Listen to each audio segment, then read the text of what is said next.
All right, we're starting this thing. Mike, we're live. We're speaking. People are hearing us. Live? We're live. Where? We're live. What the? Mm-hmm. It's a thing. Where? Yeah. Where? I don't know. I don't know where I'm at. I don't think anybody does. No.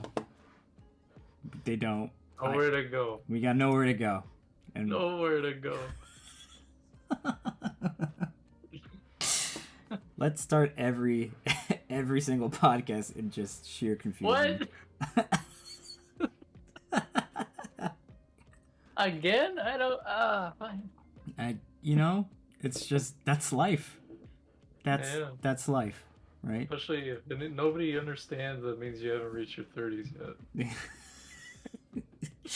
Yeah, wait, the daily dose of sheer existential terror.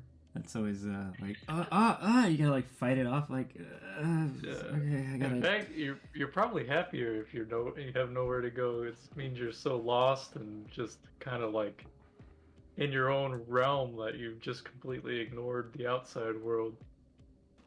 Like me, I don't know what's going on outside anymore. Last time I checked, a storm tried to kill me. So That's true. That's true. A superstorm attacked you personally. So came for me. Had my number. Okay. So this is a Nowhere to Go podcast. I didn't press the button. We're still in the soon thing. Okay, here we are. It's Nowhere to Go podcast. We're glad you're here. And we're here. And we are here. Today we're gonna talk about Star Wars. The grand unifier, the one thing I can relate to just about anybody with on. I don't know what the right preposition is there. But yeah, you know me, I'm always full of hot takes. So we're going to be talking about Star Wars today. After the show, to keep it space themed, we're going to start our run on Astroneer. We're going to play live. Oh, yes. So if you guys want to join us, feel free. We'll talk about that more later. And if you're watching this VOD, or if you're watching on Twitch VODs, or on YouTube, or you're listening to this, because I've somehow figured the audio out, and I don't sound like I'm in a tin can shoved behind a, toilet in an empty abandoned bathroom.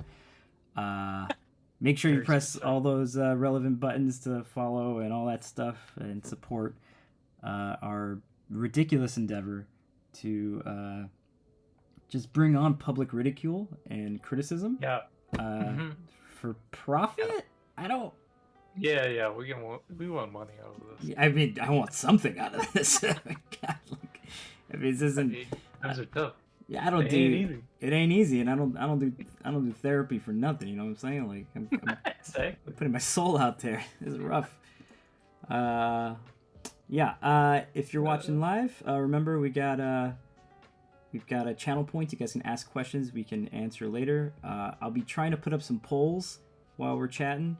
I am going to be working like an octopus today. I'm on 4 different screens, and half of them are failing, and it's very much a Star Wars type episode. Everything's falling apart.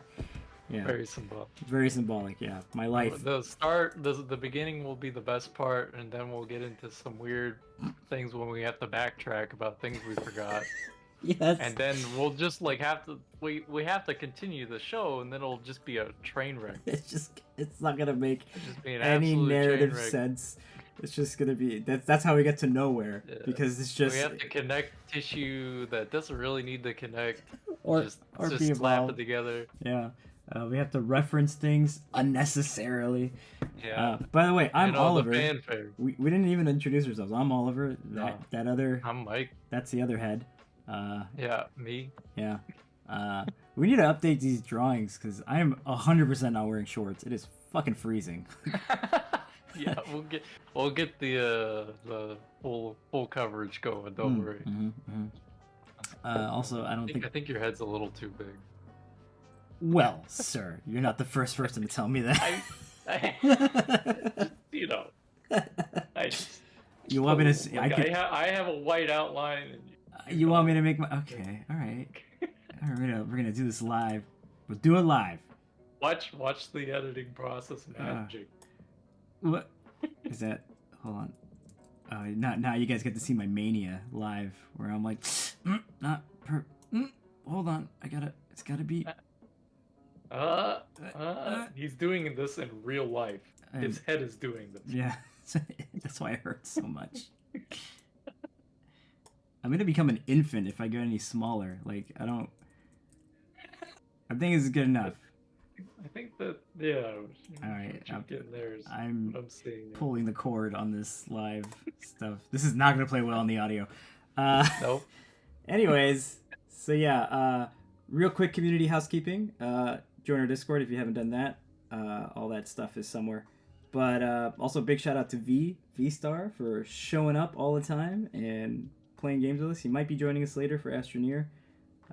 He's like That'd be great. He's our financier, our silent executive producer. So it's always good to have him. He owns 75% of the shares. Yeah, yes he does. And 75% of my bank account is just. Yeah. But yeah, it's his money. We're just holding on to it for him. Definitely. All right. So before we get into Star Wars thing, we'd like to talk about what we've been playing, what we've been up to. So Mike, all right. Yeah. What have you been playing lately? The same old things. I've been after work. I play some Dark Tide. Usually, I didn't do any today, but because I was so sucked into Valheim again. Holy moly, that game is really good with the building, especially. With the building. Oh man, I love the building in that game so much. It's just got this awesome like structural system. Yeah. Go ahead. I know, I've seen it, and it hits like. You know, I have a thing where I really want to like Minecraft because I feel like in concept it's really cool, right? It's like simple, but you know, whatever. Yeah. But I just personally, that game is ugly as fuck. I just can't walk around. It's just disgusting. It's just just mud. You can mod it now, but still. No, listen, you can't. Mods are the only thing worth playing. You can ray trace a pig. It's still a fucking pig, man. That game is ugly. Like, just like they need to update those damn. Anyways, I'm a pixel artist. It drives me crazy. Anyway, go on. Sorry. So yeah, Valheim looks great though. Valheim looks like it hits gorgeous. All those like all those needs I have, but like in a visually satisfying way, I guess. Yeah, I think you'd love Valheim for sure.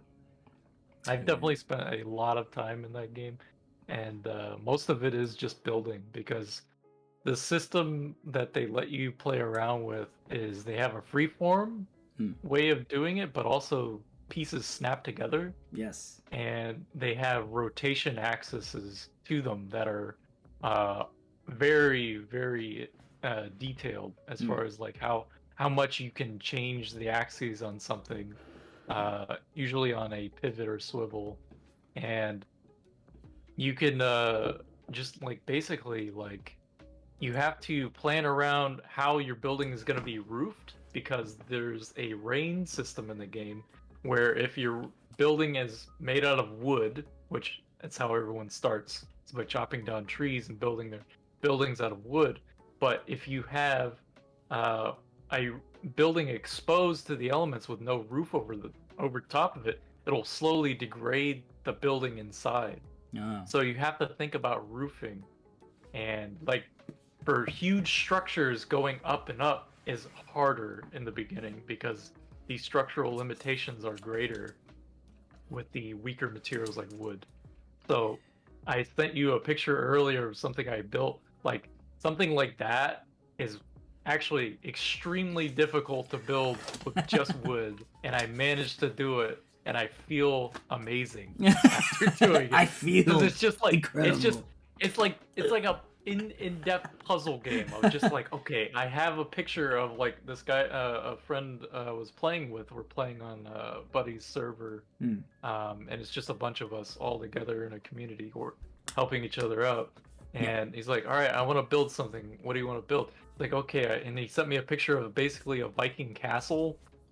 Jesus. It's like, okay, I want to build this. It's like, all right, let's fucking do it, dude. Yeah. Like, we got no time to waste. This is gonna take some time. Yeah, I've had similar experiences with Dragon Quest Builders. Yeah. Me and Liv went fucking ham when that game came out, to the point where like she was like finding blueprints to places and like rebuilding them, and That's awesome. she almost made the Spencer Mansion from Resident Evil. Oh, that's awesome. She's never played Resident Evil. I was like, "What do you want to do this?" She's Really? like, "It's a challenge," and I was like, "It's a big Yeah. challenge." But yeah, she was doing that on interior of that. Holy moly. yeah, that was the thing. I was like, it's the thing when you do it like voxels, it's the spacing is always off, right? And like, Right. and then like I tried to like one time I made like the Kame house from Dragon Ball, but like there's a difference in the interior and exterior like color schemes and stuff. Like there's like Right. wallpaper and shit, so it's like double the voxels thick, and it fucks all the spacing. So if you're Gotcha. if you're anal retentive as I am, you lose your fucking mind. You're like, I can't do it anymore. You just whatever. But yeah, that sounds awesome. That sounds like man. I need a new computer.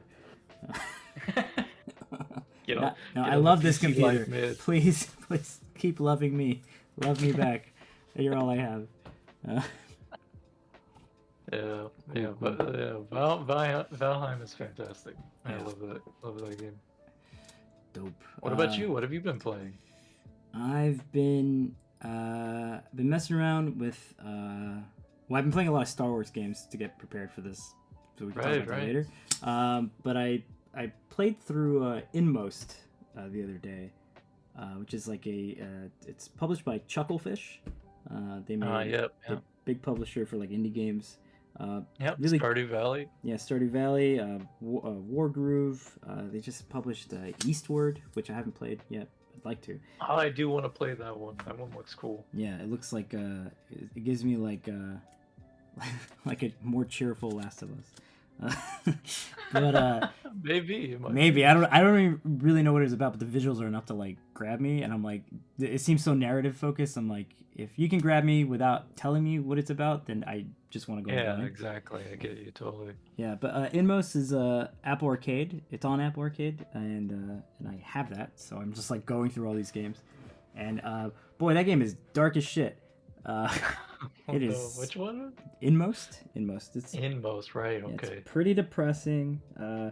It's got a lot of like I don't really do a lot of like horror type games, and it's horror-esque in the same way like you might. No, probably. It's probably closer to like a Silent Hill than it is to a Resident Evil, where you're not powerful really, but you're just in this like fucked up place, and it's all metaphorical for this like story that's like about like abuse and loss, and it's kind of dark, but you don't really get that until the end. It took me about like 3 to 4 hours, I would say, to get through it. Really good game. Really pretty, really beautiful. Really like the art and the way they kind of utilize like color in that game is really interesting. But yeah, really draining. Like at the end of it, I was like, I need something happy. I need an ice cream. I hate ice cream. I was like, I just need sprinkles or some shit. Like it was just too much. But yeah, I'll be writing up a full thing on that later today and post it on my website. Yeah, sounds great. But yeah, definitely worth checking out. If you got Apple Arcade, it's not huge, so it's easy to download. And yeah, I played it on my Mac. I'm not sure how it controls on a phone, but there are some like hidden buttons I didn't know about because it doesn't fucking tell you. That was driving me crazy. Like there was like a roll move. I had no idea until like the last hour. I was like, what? Like, but there's a lot of like it's kind of a puzzle platformer, but it does platforming the way I like it, where you're not just Super Mario. You're not just hopping on everything. You've got to do like climbing. You got to account for fall damage and stuff. You're kind of avoiding monsters or using the environment to get around them or destroy them. Not gotcha. You don't gotta. It's not Duke Nukem, So yeah. But yeah, good game, fun. But Awesome. I'll be more thoughtful and poetic about it later in writing. All right. Yeah. So and that was anything else? Nope. That and then Chained Echoes. I started playing that last night. That's right. It's part of our game club. We're all playing Chained Echoes. If we got it. So if you're playing, please join us. We're gonna go right into that. Huh? Yeah, let's jump into it. How are you feeling right. about it? You're what? You're like I'm 3 hours enjoying in? it, man. Yeah? I'm enjoying it. What was that? What'd you say? You said you're like 3 hours in, right?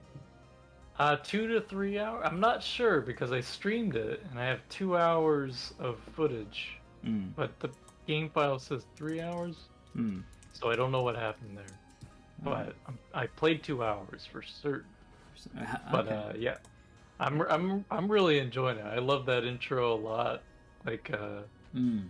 you start out as a character, typical RPG, just waking up in your Yeah. bed, getting out of bed. Your mom's telling you to get up, and she slaps the shit out of you. You wake up.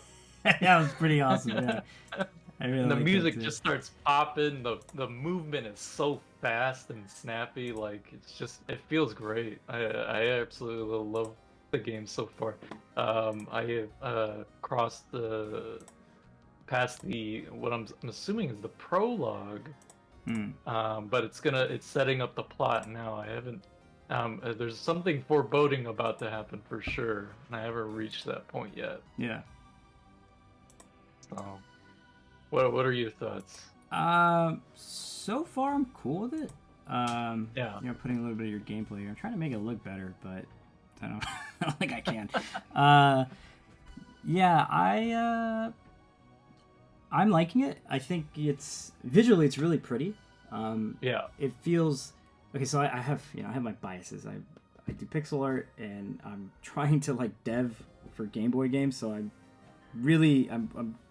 trying to wrap my head around like all the limitations that come with that.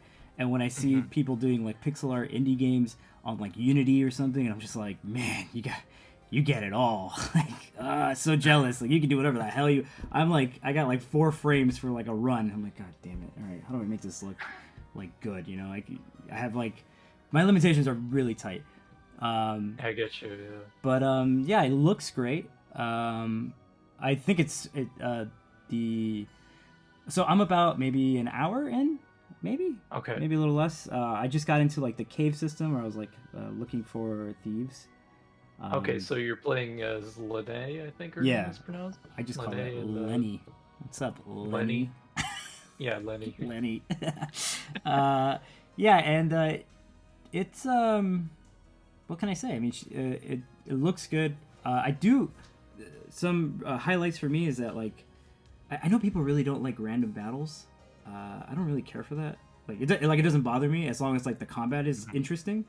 Right. And like I can still engage in it, and there's some kind of like fallback save system, so I don't have to random battle my way to a save point. You know what I mean? Right. Like that is the fucking worst. Yeah. But yeah, I like that. After every battle, you get everything back. Like you get your health and your SP back. Right. It's, like, I love that. yeah, Keeps the game going. keeps the game going. I'm not worrying too much about resources, which is kind of interesting, and I want to see how that ends up playing out because it seems like there's gonna be a lot of skills involved, and it looks like there's some kind of crafting system because I'm getting like materials and stuff. Right. Yeah. So I'm curious to see how that opens up. Yeah. The one place I think the game could use a little bit, or I would like to see more of it, is like in the interactions within the environment because they look so good, but there's nothing to do. Like you go into someone's house, there's so much there, and it all feels so bespoke, and like you have like I don't know, there's just like points of interest visually, and when I get there, it's like there's nothing to do. Like give me a little something, like there's books I'm wondering, here. I'm wondering if there will be something like that with a certain character, perhaps, because I'm seeing like I'm going through maps where it shows on the map that there's a door there, but when I go there as a certain character, it's not accessible to me.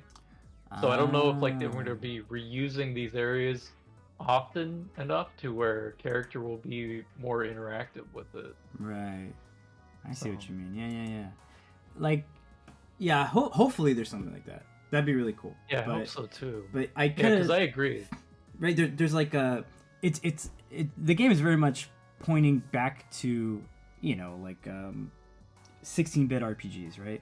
And and the charm. Which I haven't played a lot of myself. I haven't played a whole bunch of them. I've seen them. I've probably played too much. I haven't done a bunch. I probably did way too much. Yeah. And you're not the only like I was you got it for me. I was super grateful, but a lot of people were telling me after it came out and after you got it for me, they were like, "Hey, you got to play this game. This is your type of game." I'm like, "Oh, well, perfect. Yeah, this is my type of game." Yeah. Because I'm like, I mean, that's why I got it for you. yeah, I'm sounding the horn for like play Chrono Trigger. Final Fantasy Yeah. 6 is better than 7. Don't be dumb, you know, like shit like that. Yeah, So yeah, and this game is even making references to Chrono Trigger right at the gate. So so yeah, Yeah, it's but yeah, I think that part mostly is lacking. But I like I'm watching your gameplay now. I love that you can see like player or character order in the combat is super awesome. It reminds me a bit of like Grandia. Did you ever play Grandia? No, but I've seen a little bit of it. Yeah, there's like it's got an active battle system, but everybody kind of has their turn, and their turn is based on like on their stats. Their or whatever. stats. Yeah, but you have a representation of it. So like in like Final Fantasy 7, you don't know, you're just assuming, right? Okay. And it doesn't even make that much of a difference, like because it always just feels like you go then they go because of. That's just how the dice rolls. So it's nice to be able to like, okay, I can actually plan like 3 steps ahead now because they're probably gonna hit the me, game forces you to. Yeah. Right, and the overdrive thing is super cool. Yeah, that's what I was gonna say. Is the overdrive system kind of makes you have to think about who's going next, right, and everything like that. Yeah, that overdrive system is cool. Yeah, I like how it kind of like it pigeonholes you in a way that a lot of other turn-based RPGs don't. Where like you might have a negative assigned to a positive, right? Like you want to do this big attack, but it might end up costing you defense for your whole team, so you gotta like maybe sacrifice the attack for for the attack of your everyone. Options. Yeah. It's making me make interesting choices, and I think that's really cool. Right. But yeah, I'm into it. I just wish I had more time to play it. But yeah, I'll probably put some more hours in today. Yeah. Cool. Yeah, I definitely want to keep playing myself. Yeah, just the art style and music has already grabbed me. So yeah, the combat is not frustrating and kind of refreshing. The fact that just the fact that like like we already talked about, just the health regen, your mana regen at the end of everything is just so nice. Just so nice. And it's like it's actually making me question like why this hasn't been the norm before.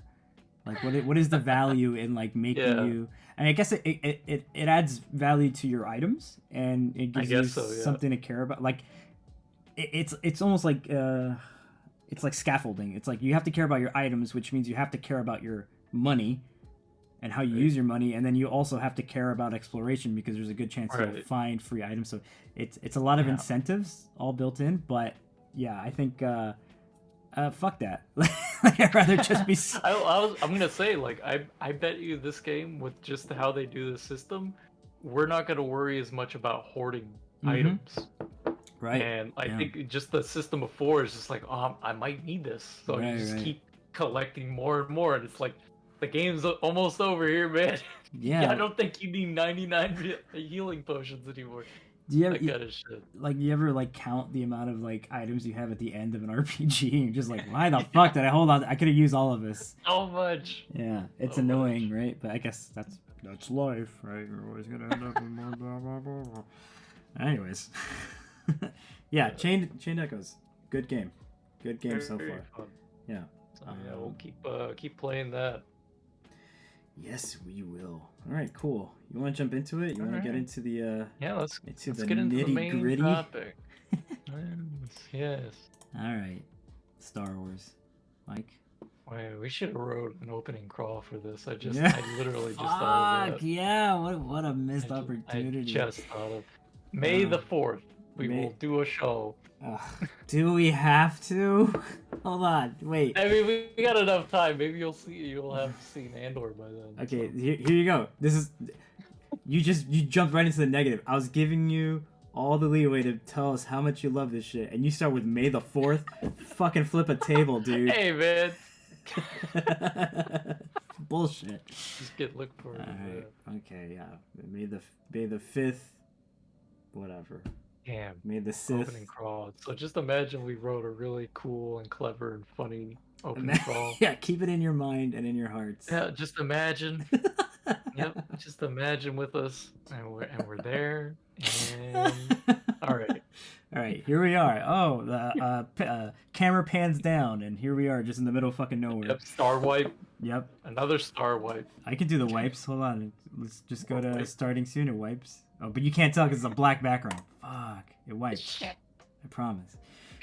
Wipe. Yeah. So, do you like Star Wars, Mike?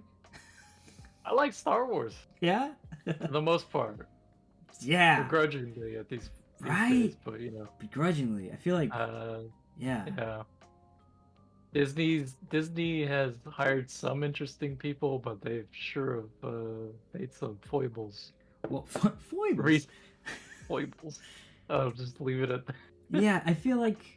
Well, that's the thing. There's not, now. There's like what the divide used to be the original trilogy and the prequels, and now the divide is Lucas and Disney, right? Right. And That's true. Yeah. yeah, I feel. Actually, let's just go through the movies. Let's talk about the movies first, and then we'll talk Okay, about sure. how it affected us, or like even later we can talk about games Mhm. and what our favorite games in the universe of Star Right. Wars is. But let's start with the prequels. Mike, Okay. how do you feel about Episode 1, The Phantom Menace? It's not that bad. The visuals haven't aged as well, but that's just how it is. Pioneering technology, right? With Lucasfilm, but it's not that bad. It's a kids movie. Yeah, It has fun moments. it Like, does. Pod race is great. Pod race is a classic, man. You can't I- deny that's a good fucking scene. It's so gripping. Like it's Yeah. weird how well The that's music- made. The visuals, like it's great. Every single racer there, you see them for 10 seconds. They're just oozing with character. Yeah. Yeah, that's Just, it. Like just great. that scene like really builds in, like it fleshes out Tatooine and like the environment like Anakin's in a real way that like Yep. I think starts with like Watto being like Yeah. scummy and fucking weird looking. Right. She's like, what? It's just a You got this elephant weird alien fly with fucking who's peddling people. peddling people with his fucking duck flipper. Like I don't know what the hell I'm looking at, but he's not cool and he's got stubble and He bad looks teeth. like he could be like a D&D demon or something. He looks like something that would chase like what's his name? Courage the Cowardly Dog. Seems like he'd show up like at his door at night. Terrifying. But yeah, that scene's so good, and it's one of the, they usually Lucas likes to do like two. He'll do two scenes at the same time of like high energy type thing to kind of give you a break from each. But that, Oh yeah. like when they're doing the final fight, Anakin's shooting the Federation, whatever, not Federation, what is it called? It is the Trade Federation Trade Federation, right. ship or whatever. The command ship, Right. just like the The droid control command, ship, the droid, whatever. yeah. And so Yeah. then they're fighting Darth Maul at the same time, so you're going back and forth. But that scene, the pod racing scene, is just a pod race, and like the sound in that scene is like so good. so good. All Yeah. the engines revving up. Oh. Every engine sounds different and unique. Yeah, It's just great. yeah, and you really like. It's great that he did it right. Like he starts Anakin off at a disadvantage, so you have to cheer for him right away, and like see him get The like, underdog. yeah, you see him Also just a child. get yeah, He's and just a child. did you find him annoying? Because I kind of didn't. It doesn't No. bother me. No, I mean he's just a kid, man. Yeah, he just feels like a I kid. like I can see like when you're a kid, you don't want to see kids. So like that generation of kids watching that show, that type of show where there's just like focus on the kid. Like kids typically want to see the heroic adult, I feel. And so I think that's where that negativity spawned Maybe around that actor. you're saying everybody was jealous that they weren't Darth Vader. Everyone might have been a little jealous. Yeah. Yeah, but overall, I think that movie's great. Hands down, I still think it has the best fight in Star Wars. Like The Darth Maul. it doesn't get better than that. Like Like It's pretty good, yeah. the way it's filmed, the pacing, the like Hmm. it shows like you see the stark difference between like the good and bad, right? Like it's very Right. simplistic in that way, but it's clear. And that fight Hmm. is that's what I think works so well is the clarity, like the way Right. they stage it, right? They Hmm. separate instead of it being a 2-on-1 the whole fight. They purposely separate them so that you can actually see the skill sets being displayed. They pull the camera back. You know, there's pauses and stuff like that's. I think Hmm. that's Lucas isn't bad at making movies. Like No. he did that really well. The rest of it, Hmm. but anyways, yeah, I think episode 1 gets too much shit for being. It definitely does, because we all know that Clone Wars or Attack of the Clones is the worst Star Wars movie. Well, no, I think something else gets thrown, but we'll get there. I forgot. Yeah. Oh shit! It's so bad I forgot. But yeah, I would say. So I've been doing this. I almost said experiment. It's not an experiment. I've been watching them with Liv, my wife, and she's never seen them. So we've been going Yeah, that's great. in chronological order. So we saw episode 1 maybe like a month or two back, and she was like, "Yeah, it was a cool movie. It was fine." Like, but like it's you know what episode 1 still has is the Henson feel to it. Everything still Yeah. feels like it's. I feel like I'm watching sets, right? Not Right. just CG, whatever. Um, Even though it is most of the time. It's right, just green screen. but it just looks good enough, right? And I guess it's just because Yeah. a lot of it's just like light brown and sandy. Right. It's easy to do. Like it's just high contrast. It's a desert. But yeah, that I think that movie is fine. I think it's fine. Yeah. I think kids would love to watch it. I think it's exciting, and you Mhm. know, at the end of the day, Star Wars isn't like it's not fucking Asimov, right? We don't need to give it like a societal lens. We can just be like it's a good movie for kids. So, Yeah, for the movies for sure. Yeah, other things can delve deeper if Yeah. you want that. There are options out there for Star Wars there are options. because it is such a big franchise, right? Yeah. All right. So let's jump into your beloved Attack of the Clones. Attack of the Clones. Okay, so to set it up, like I have a bias in that I like as a kid, like Boba Fett was the coolest fucking characters just visually. Okay. I attach to characters just based on aesthetic. Yeah. like No. that. Boba Fett And I is the coolest yeah. looking motherfucker there. Right. But- It's always been a tragic thing that he's done jack shit in movies, and he continues to do jack shit. Honestly, Boba Fett. Wait, we gotta stop. We gotta just address this. Boba Fett is the most overrated character in my opinion. unfortunately, But yeah, completely unfortunately, because he looks like a badass, and you think he's gonna kick ass the whole time, and he Only- just gets like tripped up all the time. It's ridiculous. I don't get it. Like that's the thing is like he in the extended universe, like the writers understood, like okay, this guy's a badass. Yeah. He's the most like his title is the most feared bounty hunter in the galaxy. Like, okay, let's do that. What is that in this universe? And He was, they do that. In he the was extended backhanded universe. into a pit by accident. Like, By a blind man. Like, the fucking joke, man. Lucas that I will say that's the problem with like Lucas and shit sometimes where he'll just like completely betray what the fucking gems he's holding, shit like that. and to know for no benefit. Like Right. it's one Yeah, thing. there's no you know, benefit in that. So artists have to, they say that you have to kill your babies, right? Sometimes it's necessary. Dumbledore has to die. Spoilers. These are the things that have because it creates meaning in your narrative. There's no reason for Boba Fett to constantly get shit on Yeah. all the time. Yeah, like I mean, and like like it's been so long since those movies came out now that like you hear stories about okay, like if the director of like Empire actually made the third movie, they would have they were actually setting up Boba Fett to be a main villain, right? Right. They're gonna set him up to be like almost like a final confrontation before Luke took on the Emperor kind of thing. Hmm. So like it like just there was these the potential was there, like the visuals are there. The kids love it, like they're buying the toys and everything like that. It's just like they want that fantasy to like be visualized, but like continues to fail in delivering it. It's just so fucking frustrating.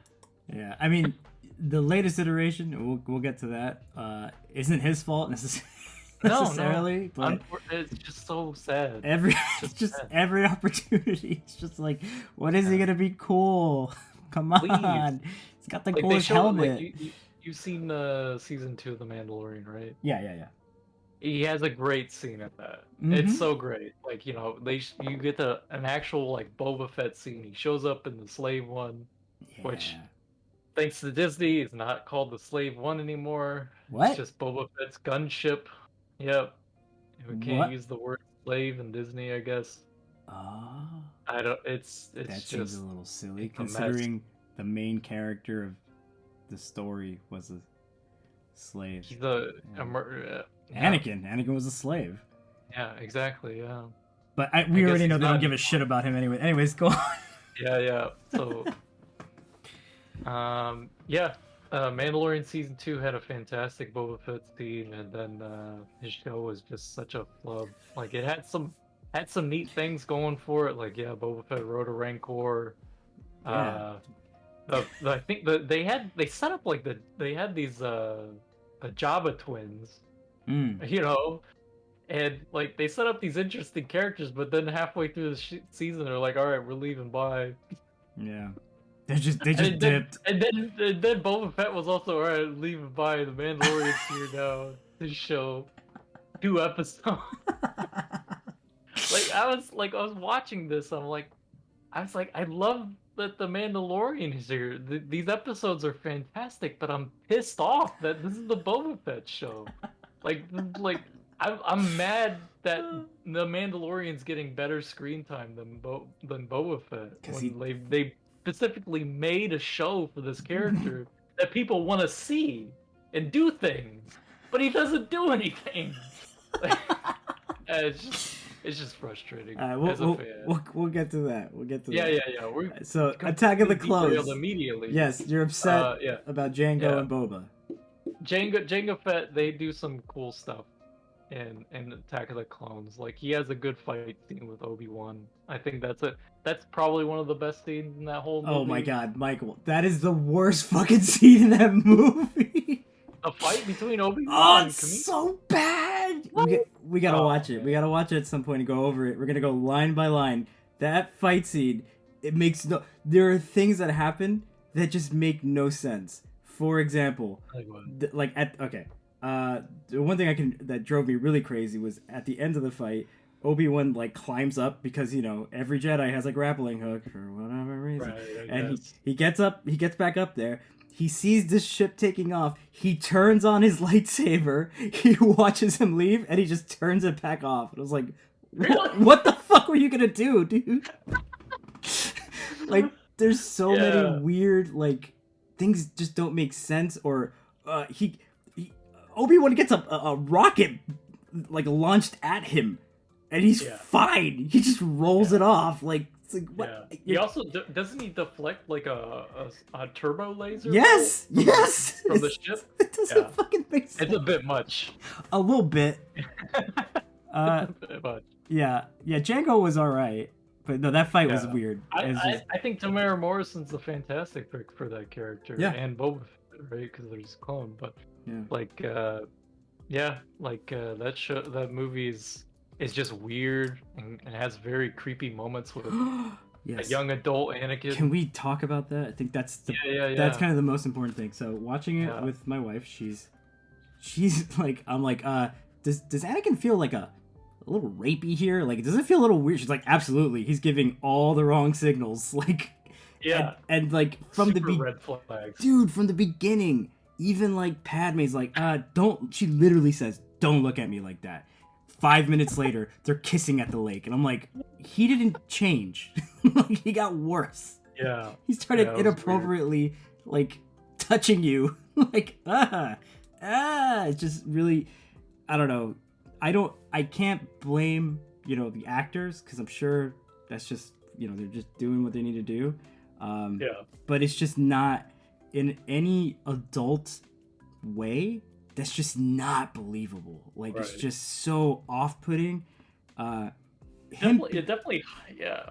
Go ahead, go ahead. No, I was gonna say like him being like annoying is like fine. He's a teenager, like fine. Like it annoys me to watch because teenagers are terrible, but we have to be terrible, right? Like He's not a teen though. He's 20 years old. what? I thought it was like Yeah, isn't it like 10 he's years 10 later? years old. He's 10 years old in the first Oh, movie, and then shit. it's 10 years later. And he's still Yeah. in. Oh, okay. Maybe there's no excuse. I don't know. He's very like. I mean, it's fine because like he's also the villain, kinda. So it's like it's a conflicting. I don't know what Lucas wants me to feel about this guy, but I don't Right. think. I was gonna say like that. It really starts to highlight the weaknesses in Lucas's like director Yeah. repertoire because like he's not like there's records on like how he directs the actors is not great. Like they usually have to talk to somebody else or whoever Lucas hires to talk to them because his directing for actors is okay, that again with more feeling, like no fucking joke. Like Oh, he's quoted God. saying that. No. He's quoted saying that about himself, his own directing. He's like, I hate directing. This is why when I'm on set, it just falls apart. I don't know what to say. Shit like that. Like More feeling. Yeah, less feeling. Don't touch her. More feeling. Stop feeling. Shit, too much feeling. Yeah, it was just very, and like I don't know if I'm supposed to root for him, or if I'm just supposed to be accepting that he's kind of annoying, but like, also Padme's unending fucking like patience with him is startling for like a queen and a senator and like career woman, like why she feels as strongly as she does. there's none, and she's so like as a character, she's so like commanding, right? Like like everybody else treats her like royalty, but then even as a senator they treat her as royalty, and she's still like she has deep thoughts about like democracy and what a republic should look like, and this jackass is like, well, what if everybody just talked to one person so we didn't have to wait? Like, what the have you thought about anything? I hate fans. I hate saying it sucks. I hate that. Yeah, I mean that was fine. I know that gets like blown up in the movie. It's like it's just funny. Yeah, I'm like okay, whatever. But it's just there's so many like just it's nonsensical in a way that's just not believable. Right. So yeah, but I do like this. I do like seeing that part of the story because when you look at the later movies, they're just like the Clone Wars, and it's kind of just brushed off as like it was a bad thing. But seeing the like, I like the idea of like the Emperor basically like making a fake war to empower himself. It's like, oh, this is straight out of like politics. Right. Yeah. Yeah. That was cool. We can talk about the pear scene. The pear scene? Yeah, where Anakin floats a sliced pear. God, yeah, Liv pointed that out. When Padme tries to bite it, it's just not... Yeah. That's how you would bite. What just happened? Yeah, and also I think they're on just like these fat like cow things. Oh, they're frolicking. Yeah. He rolls through the hills, acts like he's dead. Yes, and then they roll together for exceedingly long amounts of time, and it's just none of this is. I don't. They're in love. No, Lucas. So okay, romantic. I know he's married. Like, come on. Like, this isn't real. Just do. Is he married? Is he married? Yeah, he has kids and shit, right? They're all adopted, though. I'm pretty sure. Oh, I know his wife was she's the editor of his films.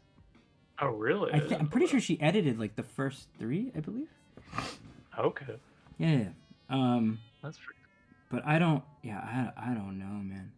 I don't fucking know. We'd have to fact check that. Yeah, no, I mean, I don't know. I don't know I don't know what's wrong with that movie. Like, so many like, I don't know. Dooku was cool. Dooku is great.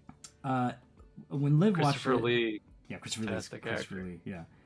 When Liv was watching it, she doesn't have, so she has no context for this. So her watching like Yoda like fight was like not a big deal for her. She's like, oh, okay. Where like when I saw it in theaters, like opening night, like people were like doing backflips like in their chairs, and I was like, this needs to stop. Like, this isn't great. What is he doing? It's unnecessary. Yeah, it's watch, a bit much. yeah. Also, very cool to watch Anakin just get his arm just leveled, and then slide perfectly just on Obi-Wan's legs, and they're just like, and just give up for like 3 minutes. They just lay down. Since I've seen it. They just lay down and just watch Yoda and Dooku fight. And they never move from that same spot. Just like get up, because what happened to Obi-Wan? I can't. He gets hit twice. He gets hit in one arm and then on the thigh, and they just collapse. And I'm just like, what the fuck, dude? You just burnt. Like, you didn't break your bones. This is the man who tanked a turbo laser, a fucking missile launcher. He took a missile to the chest, but like he got tapped by Dooku for like a minute. Also, this begins the big criticism me and Liv have of all of these battles. Nobody fucking uses the Force, and I don't know what the hell's wrong with them. Like, use the fucking Force. The only people who use the Force are the Sith, and it's mind blowing. Like, you guys can literally move things with your brains, and they're like, nah. I'm gonna just... I feel like there's just not enough visual representation of the Force, and when they get ridiculous with it, that's when I get upset usually. As far as like, okay, what the fuck is the level here? Because if you see a fucker literally tearing a room apart with the Force, why isn't he doing that in a sword fight? Like, what the fuck? What is the, like, the balance here? Like it's frustrating to see, like, we still just don't have a clear representation of like what can a Jedi do? What can they actually do? Yeah, everything's still very vague, and they're like, I'm more powerful than before. It's like, I didn't even see you do anything to get more powerful. You're just you're a day older. What the fuck? Your hair is longer. It's so inconsistent. It's like, like in the first movie, just briefly to go back to episode 1, in the very beginning of that movie, we see Qui-Gon and Obi-Wan use Force speed. That's right. As they dash away from the droidicas. That's right. And it's like, that's the only time you see that in the movies. Only time. Yeah, that's true. You never see that. The only representation outside of that is like games and stuff. Yeah. We see Obi-Wan do the Force jump, where he like leaps like 4 fucking stories onto the platform. But nobody would question it at that point, because right before that you're seeing Darth Maul moving things, right? He's pointing and just like, open that door, you get over there, blah, blah. Like, these things are happening, right? But yeah, you don't. Right. Also, you never. I think maybe once. No, it never works. You see the mind trick attempted once on Watto, and that's it. In episode 1, yeah, and Liv is like, what did he just do? I'm like, it's a thing. They do a mind trick. She's like, what is that? Like, I don't know. I guess they're never gonna do it again until completely referential. Yeah, to the original movie. So annoying. I'm like, this is the most powerful thing. It happens in Attack of the Clones. When? He tricks the Death Stick guy. Yeah. Obi-Wan does. Very briefly. Yes. Yes, correct. You're right. So dumb. Anyways. That's literally it. Yeah, that's it. And then he does it again to just get past the guards. Right. Whatever. We all know Luke is the real master of the fucking of the Jedi wave. Just like, I'm gonna do whatever I want. You're gonna do whatever you want. Of course I am. I'm a Jedi. This is ridiculous. Why don't we all do this all the fucking time? Times are tough, man. They weren't. They were so easy. They could have just. What the fuck? No, I'm saying like for like Luke. Like, times are tough. He's gonna fucking use it. Fair. Fair enough. All right. So yeah, episode 2 is terrible, but I don't know. Some cool points. It's not enough to redeem it though. Like overall, it's just a bad movie. We got just the weird creepo scenes and like. Just like it's a like I guess it's like Lucas saying okay, so like the kids who watched episode 1 are teenagers now, so they want to see a girl have her shirt ripped off. Yeah, barely teenagers, I might add. Like like it was like 3 years later. Like, and even then I was like, this is weird. You shouldn't talk to girls like this.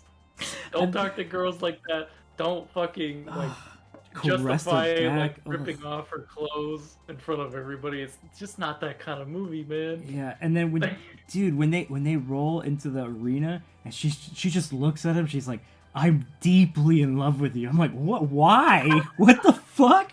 You didn't do anything." What happened? Literally nothing. He Knocked in the head during that like conveyor belt scene or some shit. I don't know. She's like, "You murdered all those sand people. I'm deeply in love with the women, the children." Like, what? This is madness. Even the younglings. Anyway, so episode 2. Yeah. The only saving grace of episode 2 is that it gives us the Clone Wars. That's the only good thing about it. We get the offshoot There's show. a cool scene seeing them fly in. The war starting. Yeah, well it starts. Oh, is that 3? 3 is where it starts. Where they're in battle. Right. That's really cool. I'm just saying we see the war. Oh yeah. End, Yes, seeing the war start. Those little 5-minute shorts from this Cartoon Network. Kenny Tartakovsky. Tartakovsky. So good. That's it. Yeah. So good. Yeah. Like, I pushed family out of the room. I was like, "Move it! I need to see this. We only have one TV with cable. I'm watching this now. Give me 5 minutes, goddammit." Mace Windu, like, he's too much, man. Holy fuck. Oh, also, wait a minute. Hold on. Mace Windu, first of all, does amazing things, but also barely does anything. He just scowls and just stands there a lot. And then when he fights Jango Fett, that was the most, like, I don't even know how to say it, like, unceremonious death of, like, what should have... He fights some dirge guy or some shit, right? The bounty hunter? I don't know. There's a guy made of worms. What? Oh, in the cartoon. In the cartoon, yeah. Yeah, I think so. I'm talking about in the movie. Oh, you're talking about Clone Wars. Okay. Yeah, Attack of the Clones. Attack of the Clones. When he fights Jango Fett on the field, and he just like decapitates him, and then Liv was like, literally said, "That's it." I was like, "Yup, that's literally what everyone thought in the theater watching that shit." Yeah, I was again, like, this guy's supposed to be the greatest bad. Lucas has to make this like the biggest wet fart for some fucking reason. Like, I don't fucking get it, man. And then after the battle's over, you see Boba Fett pick up his helmet, and I'm like, his head's still in there. I hope it's not, but you never know, man. It's horrible. Yeah. Like the animated series, real quickly, the animated 3D animated series, Clone Wars. They go into some interesting things with Boba Fett there, still as a young kid. But it still comes down to is like, as a fan of that character, I don't want to see prepubescent Boba Fett. I don't care. I don't care to see that. Like, they touch on some interesting things, like Boba Fett almost killed Mace Windu and Obi-Wan, but you know he doesn't because that would be a paradox. It's my paradox. Like, yeah. So, like, that's the. We just need him to be good as an adult. We need him to earn his fucking reputation, not just have it handed to him. Cast the younger guy. I don't care anymore. He doesn't have to take the helmet off. We've established that. Just like, just do something, please, in my lifetime. I heard one of the greatest baits. I don't know if have you ever heard or have you seen the John Wick movies? Yeah, at all? I've seen the. You've seen them? Yeah, I've seen the 3 of them. Okay, right? so listen to this. The John Wick director wanted to do a Boba Fett movie. Okay, think about that. Okay. John Wick director wanted a Boba Fett movie starring Michael B. Jordan as Boba Fett. Please. He never takes his helmet off. Good. But he's just a jacked at his prime Boba Fett. And he's directed by John. That's the coolest fucking thing. That sounds amazing. Like, yes. That sounds perfect. But you know that's never gonna fucking happen. Because he's gotta be. It's so sad. He's gotta be a daimyo. He's a daimyo now or some shit. Fuck off. What is this? We never called Jabba a daimyo. What is that? He's gonna Oh become my the Shogun of Tatooine. Tatooine is not Japanese themed. What? Why? God damn it, man. Anyway, they should have called him like a sultan or something. That'd be Yeah, that'd be a little better. The castle he's in is definitely like a palace like that. Like, Yeah, it's literally called Jabba's palace. palace, yeah. Not a. Oh, I forget what a Japanese castle is called. Like Japanese castle. I don't know, fucking a fort. Like whatever. Yeah. All right, episode 3. Yeah. Let's just jump ahead. Episode 3. Yeah. It's pretty good. You For like the most it? part. Yeah.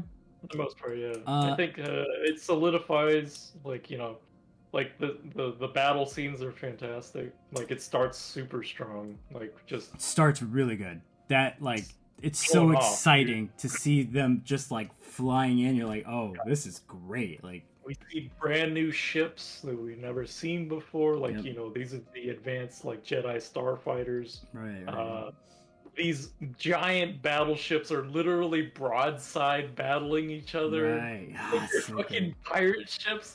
It's like the music is fantastic as always. Like that'll always, in my opinion, be the one saving grace of any Star Wars movie, even the sequel It's the series. music, yeah. It's the music. Like the John Williams is a genius. It's incredible that he still works. It's Yeah. just That guy's amazing. like older Amazing. than time. Yeah. He was It's there when they incredible. made the oboe. He was like, I saw it birthed, and I will write it. Yeah, that beginning scene is really cool. Anakin just becomes shittier. There's still a lot of like hard to buy moments that are just like wow. When he just like accepts the Emperor as his fucking Palpatine as his master. I was just like, what? You just murdered Mace, or you didn't murder him. Yeah, you abated and you helped murder Mace Windu. You cut his fucking arm off, and then you're just like take a knee. Scene in context too, yeah. Think about that scene in like the context. It's gonna get ridiculous here. It's just like this man just fried himself. Mm-hmm. He looks like a melted potato. He probably stinks a lot, dude. Mm-hmm. Like he just fried himself. Can't imagine dude. the smell. Like, Oof. God, that room would stink. Can you Like I imagine know what the window's open. Can you imagine what he smelled like like- before? I don't think he was a fucking a can of grapes or whatever. Right? He was disgusting. Probably the guy looked older than shit. He was in senator robes and everything like that, trying to look professional. He smelled like an old guy. That guy's He got definitely smelled like an old guy for sure. But He now smells he's like- toasted. like and he smells like carpet Anakin's just and like, he smells like carpet and like wood paneled walls, right? Like you know what I'm saying? Like he's got that musk, a little bit of fungus in the air. You know, you're like, I think I got a little mold, Grandpa. You're like, what? I got mold. Like he's that guy for sure in a nice robe. Sure. Yeah. Yeah. Try to think that masks it, but it definitely doesn't. But yeah, so he murders Mace Windu. Yep. Jesus. He gets dunked on pretty hard. Yeah. How the fuck did he not survive though? Well, that's just everyone's hoping that we get the big surprise that Sam Jackson's just gonna show up one day with like a robot hand. Yeah, I mean, purple lightsaber again. So like Anakin fucking threw himself off of fucking taxis or whatever. Like people fall from tall heights. Yeah. He's Mace Windu. Like he's Mace Windu, but I don't know. Yeah, they leave it ambiguous for probably. They're probably gonna do it at some point. I wouldn't be surprised if they did. Yeah. It's just like Mace Windu's getting his own show or some shit. Yeah, they'll just call it. What's he been doing? Just hanging out. Runs a bar now. Hey, that'd be awesome. That'd be dope. Welcome to Windows. Yeah. So yeah, that whole thing, that buy-in was a little After watching the second one, because I saw him like, not back to back, but like one night and then the next night. Like when he kills the kids, like it sucks, but it's like, well, he already did that and he already admitted to it, so it's like, he doesn't seem to worry about killing people when it's to his advantage. Yeah, but it was distinctly like, okay, he's turned to the dark Yeah, side, yeah, right? like He's killing he's Jedis. killing Jedi children who were Yeah, clearly like he had no beef with them just for his own right. gain. He's officially Darth Vader now, right? Right. But also, am I supposed to sympathize with him? I don't know what Lucas wants me to do, right? In Because that movie specifically, yeah. generally with Anakin at this point, because we start Okay. off definitely we're everyone's team Anakin. This kid is he's thoughtful. He Yeah, cares about people around him. He's industrious. Like he'll figure things out. Like he built fucking C-3PO. Like he's generally a right. good kid, and everybody wants the best for him, right? And he's the chosen one, but everybody wants the Right. best for him. And then the second one, Yeah. you're like, oh, he's kind of shitty, but people still kind of care about him, even though he's doing pretty bad things. And then like, I don't know, in 3, it's just like, I I don't care anymore because he's done shitty things and he has zero consequences for it, and he just keeps like, dude can't he has no chill. He can't just like Yeah. he gets what he wants, but not in the way he wants, and he just acts like a bitch about it. It's just like, dude, shut Yeah. up. You're on the council. You got fast tracked. Shut up. Like, I don't know. Yeah. Yeah, they really wanted, okay, he's gonna turn, so you have to see him being shitty basically, and Yeah, be more of a easier like transition, I guess. yeah, But like I'll say like the 3D animated series definitely fleshes out yeah, that phase of the character's life much more, and I think even just that the actor who portrays Anakin, it does so much a better job hmm. than what the movies allow, right? Right, right. So, That's the thing that I think it sucks because I don't think it's the performance necessarily as much as like the conditions in which they had to perform, right? Like you're mhm, stuck with this ending that you have to get to, and it's mhm, fine that you have to get there, but like the way it's written is so like to me it's like nonsensical. It's like, okay, look, this isn't it yeah, doesn't logically make sense. Like it doesn't logically follow. Um, Now I did like the whole part where like there are some good scenes where like Palpatine is like talking to him like in the opera or whatever, and he's like mhm, telling him about Darth whatever, his master before, um, yeah, and like I was like that scene should have been in like episode 2, right? Like the seeds mhm, should have been like set then. Instead, it was like, "Hey, Palpatine likes you, right?" I'm like, "Does he? What? What? Why?" And it's like, "Yeah, I like politicians." Like, okay, what the fuck? What are we talking about? Like, yeah. there's a lot of tell and not show, right? He's been being groomed off stage for sure. Yeah, and that I feel like it should have been on stage, right? Because then I would Yeah, have yeah, the for sure. buy-in would have been Absolutely. easier. Yeah, Yeah. yeah, for sure, Um, absolutely. what are the other And highlights of yeah, that? I'll say like the battles again, like just to go back to that really Mm-hmm. quickly. Yeah. Like we see the battle where Obi-Wan is like there's a land battle. I can't remember what was the name of that planet where they're like in a huge like cylindrical silo Oh, right. or a city. Yeah, yeah, yeah. What Not was that? not.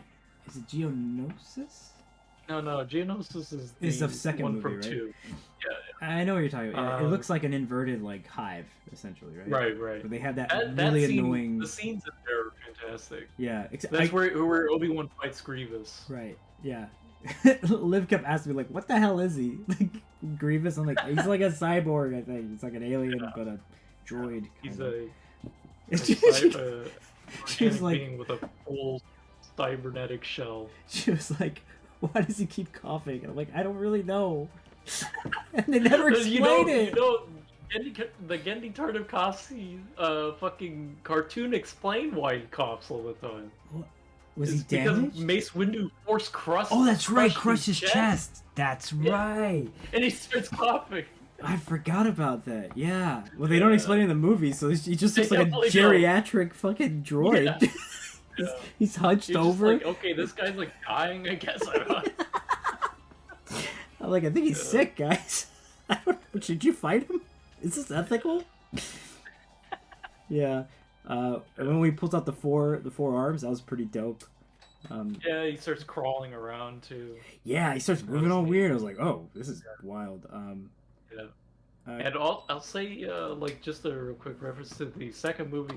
Like, we see at the end of that movie, we see the Clone War begin, where all Right. the clones come out in their shiny white armor, Yeah. everything like that. And I love the transition between the second movie and the third movie because we see the beginning and now we're seeing the end of the war, Right. basically. And we see that the clones have completely changed, Yeah. and it's awesome. Yeah. Like, their armor has color to them now. Their helmets are like they're in their phase 2 armor. Like, and you see how, like, there's so many nice little like background details that the camera doesn't focus on. But like, if you really pay attention to the backgrounds and like those scenes in those battles between Grievous and Obi-Wan, you see clones just kicking ass. Yeah. And it's Yeah. Yeah. fucking Yeah. awesome. Yeah. Look at Like, like you see a guy just jumping up on a droid and shooting it down at its head. Like, you see, like, there's one throwaway scene where there's just a guy running by a droid and just picks it out of the way and just keeps going. Like, he's not even fucking worried about this thing. He's just gonna keep going because he's got somewhere to be.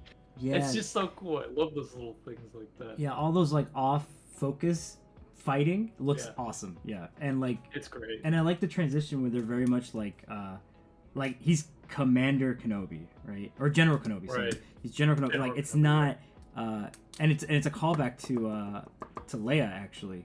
That's what she calls him in her little video or whatever. Oh, right. She calls him right. General Kenobi, and it's like and that's how they start talking about the Clone Wars in Episode 4.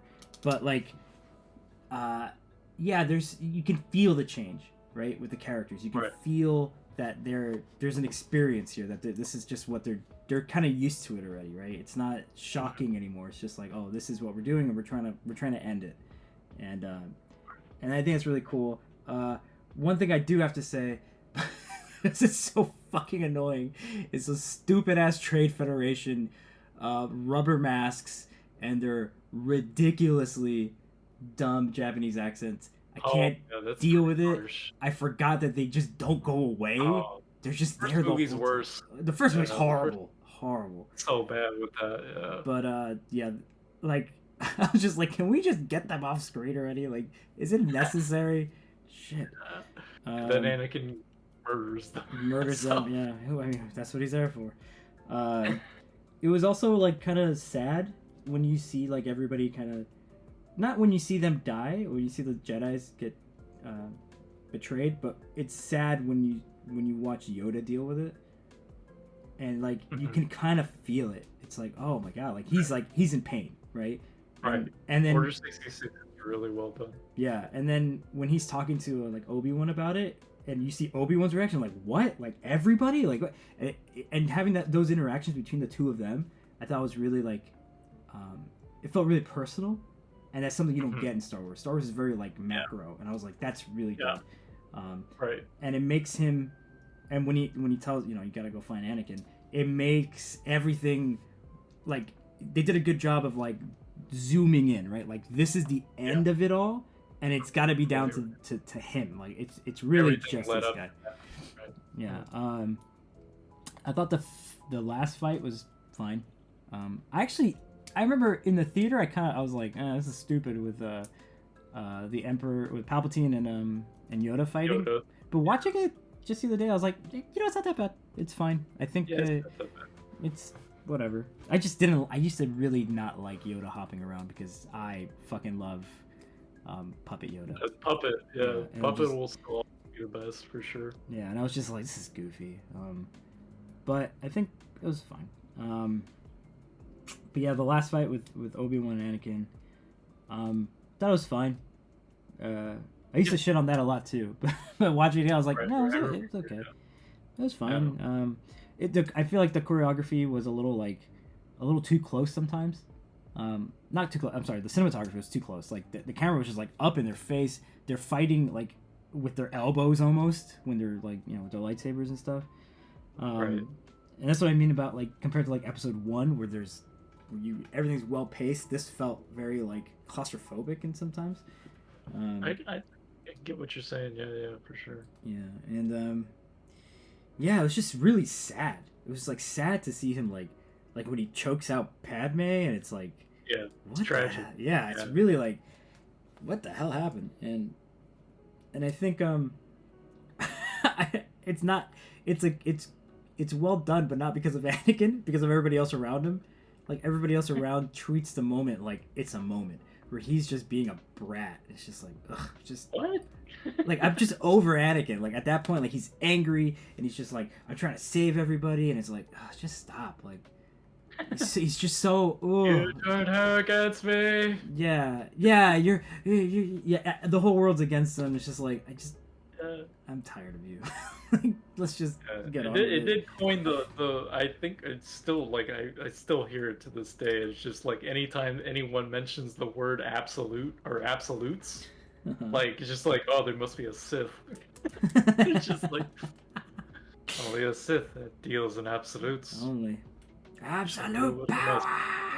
Oh no, unlimited. He says unlimited. Sorry. When he kills Mace Windu. So fucking oh god, hold on. Palpatine, his performance is fantastic up until he becomes Potato Face and he starts talking like a fucking idiot. Like he has got that voice changer on and everything. Yeah, he literally starts to sound like a demon. But like I feel like he had a stroke while he was doing it because he just starts talking like this, and it's like he's right in front of you, and he just asks you a question in a normal way. He's like, "What are we gonna do next?" And it's like super long, and you're just like, "Oh my god, is he alright?" Give the benefit of the doubt of that he just electrocuted the fuck out of himself. Well, that's what I'm trying to do. It probably hurts. I'm trying to give him the benefit of the doubt too, but fuck, it's hard to watch. It's just like, what the hell's happening? Like, I don't know. Anyways, yeah, it was. Last fight was cool. Watching him get burned and shit. I forgot how like shocking that kind of was. Pretty brutal, yeah. I was like, oh my god, yeah, he catches fire. Watching and, like, a man literally catch on fire. And like Obi-Wan just walks away from him. Like, man, it's fucked. Yeah. Like that was tough. Yeah. But yeah, and then like Padme dying of heartbreak was a little much. I was like, oh god. I'll never forget that robot chicken bit of Dr. Ball, MD. I don't remember. You know what I'm talking about? No. Oh damn, that's so good. It's voiced by Seth MacFarlane, where they just have like, you know, the classic like medical droids. I think it's like the torture robot that they show briefly in the original movie that comes in like I think it's gonna torture Leia or oh yeah, the ball. Yeah. I just saw it. Yeah. With the syringe. So, yeah. So like in Robot Chicken they made a bit just called Dr. Ball MD, and like he has a bit where he's like heartbreak? What are you talking about? It's like it's pretty funny. All right, I'll check it out. Yeah. Yeah, but yeah, that was kind of Yeah. And then like the way she like named her kids was just like Luke, Leia. They just like show her a baby. She's like shout a name at it. It's like okay, this is very weird. And then she just dies. Yeah, 3's all right. It's fine. It's fine. Yeah. I feel like now, in retrospect, the prequels they're fine. Second one is a lot of work, but overall, like they feel like a Lucas movie. They feel like a Star Wars movie. They got the look right. Everything feels. Right. It feels like it, right? It's just I think too many people. We'll get to it when we get to the sequels trilogy, but like. I think too many people were like, we want something different when they only had the prequels in the original series.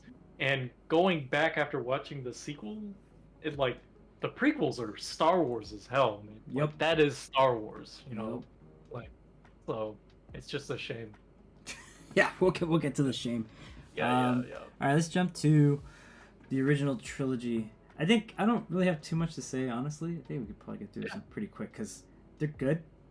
They're just really they're fine movies. Good movie. Solid movie. You can still watch them today and have a good time. My main gripe is just fucking Lucas needs to stop touching them. I can't I was watching episode 4 last night and just like all the extra CG nonsense. I was like, it wasn't necessary. Like, stop putting shit in your fucking movie. Just leave it alone. That's true. Yeah. That's kind of it takes you out of it, man. Because like that movie's so good about like sets and like feeling and environment. and like Right. pacing and lighting, and then you got like a giant iguana just hanging out. What the fuck is that? Why is he there? Like, it's just not necessary, right? And it doesn't look good. That's the other thing. The CG isn't holding up, so it makes it look more. It makes it look doubly dated. It looks dated from two different eras now. It's like you should have just left it alone. Yeah. But It's hard to watch the original shit too. Yeah. You just can't. It's hard to find that.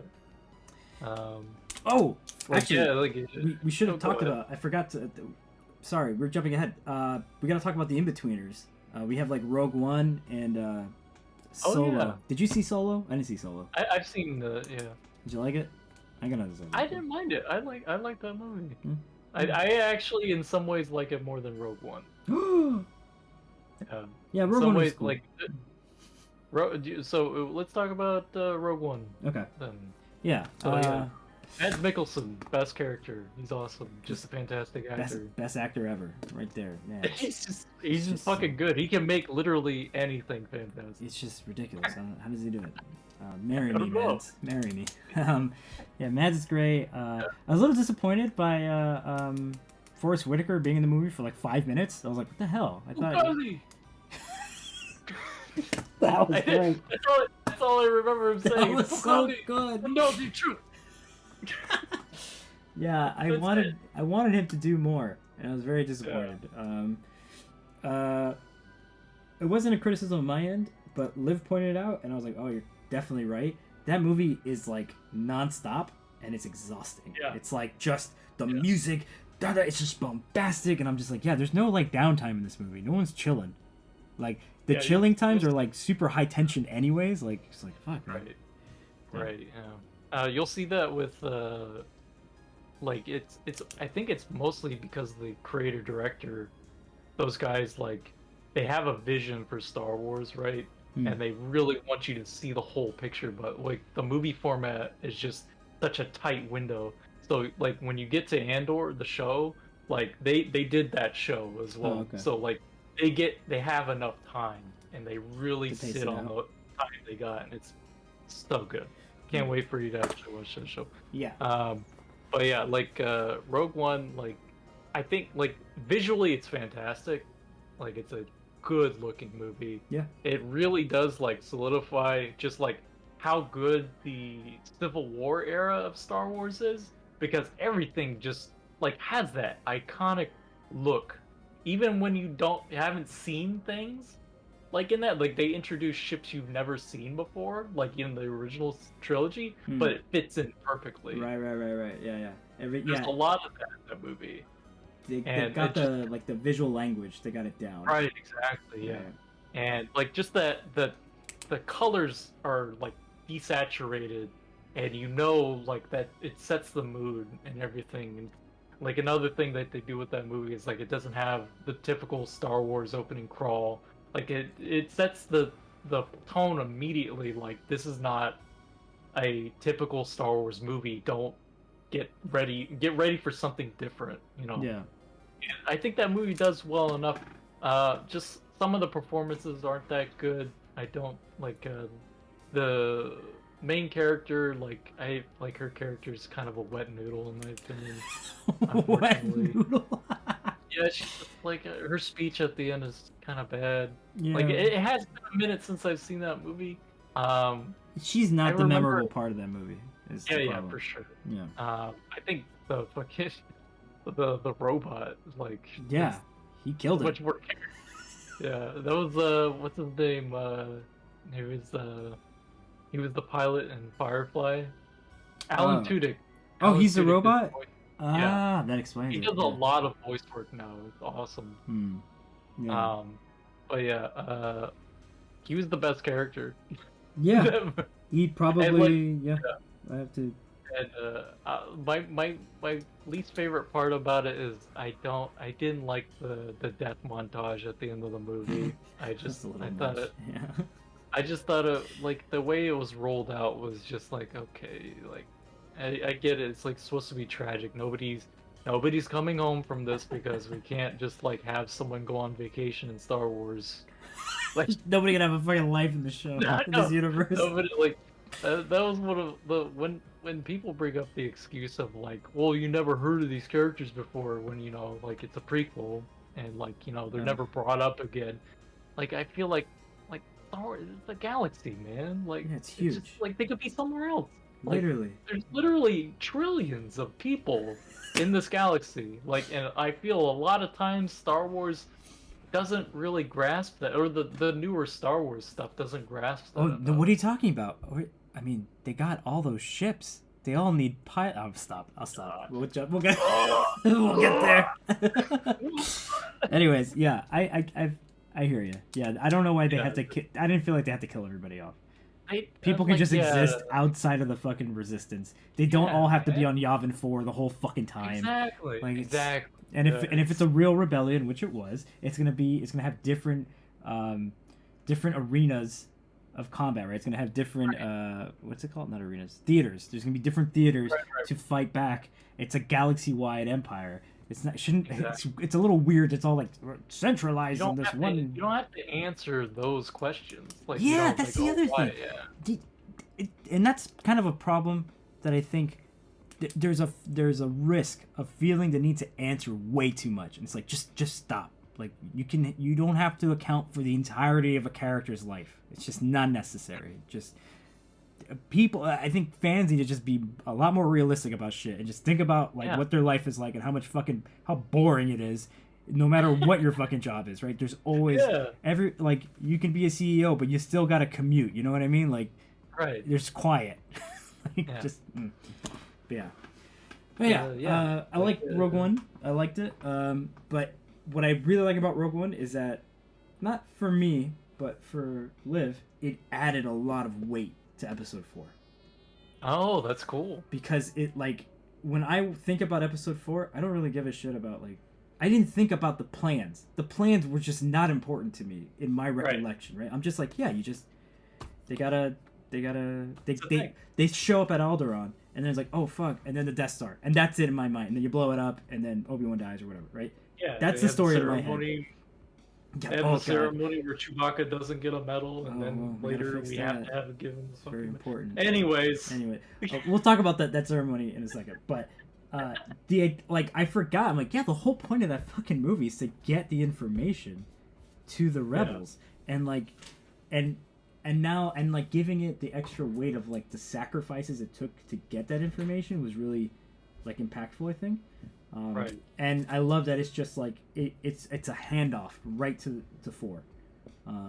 I almost like Yeah. It's really. I just complained about wiggle room for shit, but I like that there is no wiggle room narratively in that sense, not character wise, but like it's just like and Leia gets it, and then they're off, and Vader's chasing them. I'm like, perfect. Right.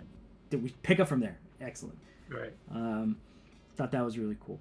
I think it Yeah. adds value to that film in a way. Right.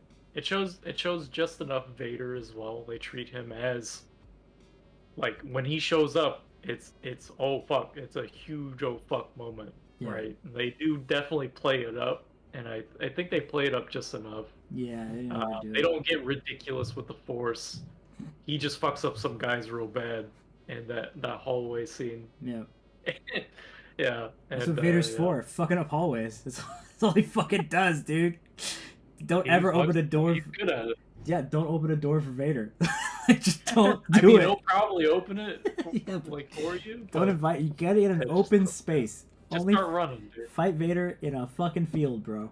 Like, if there are walls around Yeah. you, you're fucked. That's the secret. It's how you beat the Sith. It's pastures. Just hide behind a bush, he can't find you. There you go. Yeah, four is great. I think it. Liv was a little annoyed with Luke.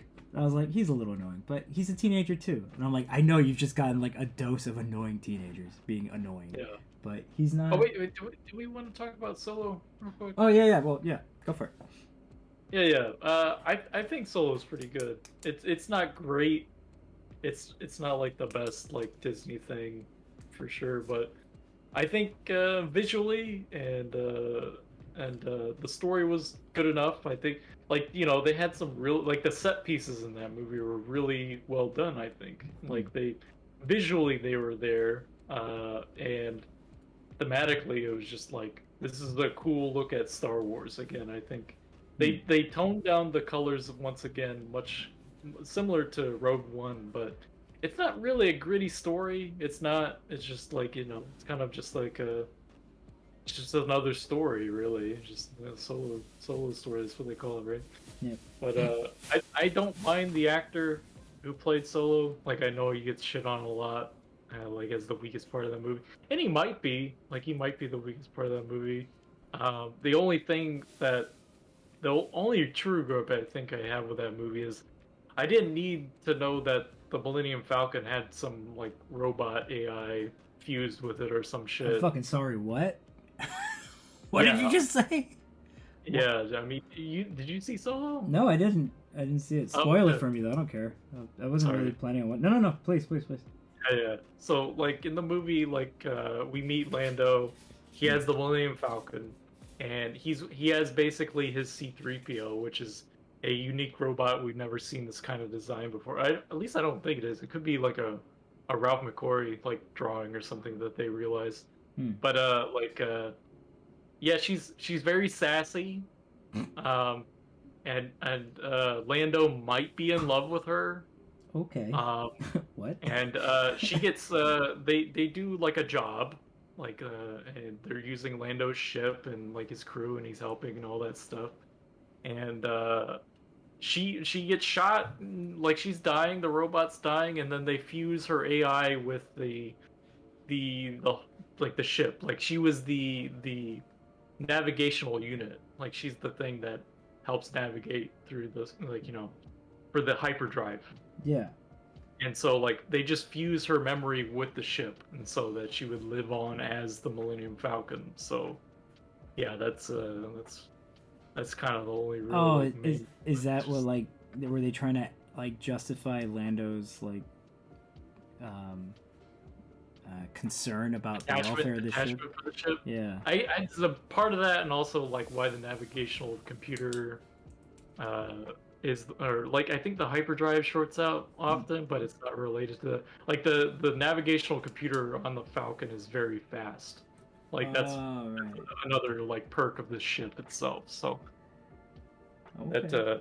that gives Solo an advantage when he's smuggling, right, or something like that. Just Right. little things like that. They go into like a major part of it. They show the Kessel Run. Oh, they do. That's good. Yeah, and visually, I think it's actually really cool. Like I think they do a good job. So since you haven't seen it, I won't go as far into it. Yeah, I don't mind. I think it's a fun movie. Okay. I enjoy it. I think the characters, the actors they picked for it are good. I enjoyed it. So Yeah. that's why I kind of like I weigh it as far as like what movie I enjoyed more for Rogue One versus like Solo. I think I enjoyed my time a little bit more watching Solo just because it's more of a fun movie. Yeah. Whereas Rogue One, like It's a downer. it's a heavy movie, and like that's not a bad thing by any means. Like the performance, some of the performance, like again, like Mads Mikkelsen is fantastic. Yep. I think like the one, like speaking on like real quick as far as like questions that don't need to be answered. I love that we got an answer for why the Death Star was so easy to destroy. Yeah. In Rogue. That's awesome. I think that was really well done, and that this was basically just a long played out like revenge plot by Mads Mikkelsen's character. That's what the that's Empire what he's did good to for. him and his family. That's what Mads is all Revenge about. plot? It's just revenge. Plot, yeah. Revenge, like from the grave. Revenge for like. It's just good, man. Everyone keeps fucking with him. Just leave him alone. Just leave him like Liam Neeson. Yeah. Yeah. Well, except when he's a Jedi, then he's nice. Yeah. He's okay. That's true. What else? Yeah. Cool. Yeah, I'll check it out one day. Yeah, you have to let me know what you think. Yeah. Yeah. Four is good. What else? Liv was freaking out a little bit about like the brother sister relationship, but I had to keep reminding her, I'm like, that hasn't been established even like it, not just like they don't know, but like nobody had this idea yet. So it's not really like relevant. That's true, right? Like before all that. Yeah, and I don't think you find out until when till Empire, right? So yeah, no, it's Yeah. episode 6. It's Return of the Jedi. Okay, yeah. Right. Yeah, and so there's just like, I'm like, chill. Yeah, I don't know. She was like, they're like too close. I'm like, well, anyways. Oh wait, that might not be true. I think he Wait, tells just- her in Return of the Jedi, but I think he finds out in Well, I think the audience learns about something else going on. Like we don't. There's that scene where Luke is flying off from Dagobah to Cloud City, and Obi-Wan's Force Ghost is there talking to Yoda. right. He's like, "He's our only chance," and like, no, there is another. Like that's what Yoda says to right. Obi-Wan. But we don't know who he's talking about. We just there's that loose idea in the wind, basically. Yeah, there's no. But yeah, it's still the same movie. He was talking about Star Killer. Is what he was talking. Oh God! Please. Yeah. So yeah, that's good. I'm not as fresh on. Oh, before we go, before we move on, the ending of 4 is like the worst ending, because like they blow up the Death Star, everyone's hugging, they're like, yeah, they're like, R2, fix them. They're like, yeah, we're gonna fix them. They leave, swipe away, and then it's the most awkward award ceremony ever. Not a Yeah. word is said. Everyone's just grinning and winking at each other, and then it's over. just- I was like, what the fuck? It's such a product of that time. Yeah, Of the heroic ending. Yeah, it's very 70s, man. That movie's so Yeah. 70s, and I kind of like it. I was like, I'm in. Yeah. I'm cool with this. Absolutely. But yeah, Great. and it was really fun to watch Liv have like the same like kid reactions where she's like, why did Obi-Wan die? Why did he let him do that? I'm like, it's a thing. Like Yoda explained it in episode 3. Remember? She's like, no. I'm like, oh, whatever. Like, you'll see in a minute. But yeah, it's cool. But yeah, we'll probably finish up the series or like the next 2 movies probably tonight, the next day, because I got a few more days off of work. And then Nice. we're gonna jump into Andor. Because Awesome. I am not watching the fucking sequels. It's just not happening. Good. That's good Uh, for your health. Glad you're making those decisions. True. Unless the only reason I'd ever watch it is if we ever did a breakdown. I don't know how we could do this legally, but if we just like watched it and just shat on it the whole time, I'd be 100% I mean, in. we could make a commentary track. That's true. I would just like watch We it on could our have a Discord, timer maybe. in the bottom right. Just sync up here if you want to watch along, kind of thing. Okay, we'll figure it out, but we got to do something because it deserves ridicule. Absolutely, man. Fuck. Yeah. I don't care about Ewoks. They don't bother me. They're a little dumb in my opinion. I mean, it's definitely everything's kinda Lucas definitely ramping up the toy production. kiddie aspect. Yeah, just like this is a Yeah. movie for kids. The kids need to enjoy it. Yeah, Which and is fine. Like, there's nothing wrong with that. nope, not at all. I think it's I still stand like the Endor scenes are great. Yep. Like the bike scenes are awesome. Mm-hmm. The fight scenes are alright. Yep. The only problem I think leans into is like if you read too much into it like I have, like it gets annoying where it's like, okay, like just because I'm over invested in like scenes like this, it becomes worse, unfortunately. Because like you have scenes like where little teddy bears are beating up stormtroopers, but I know the audience isn't told this, but I know that these stormtroopers are supposed to be the 501st. They are? Stormtrooper Legion.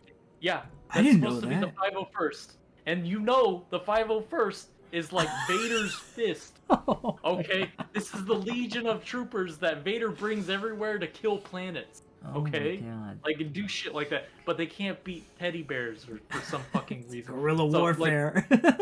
Yeah, knowing shit like that makes it annoying. But That's frustrating. I'm old enough now to just forget about that shit. Yeah, you gotta let it go, bro. If you want, Yeah, if for you want to find peace, you gotta let it go. That's right. Let go of his hate. Yeah. But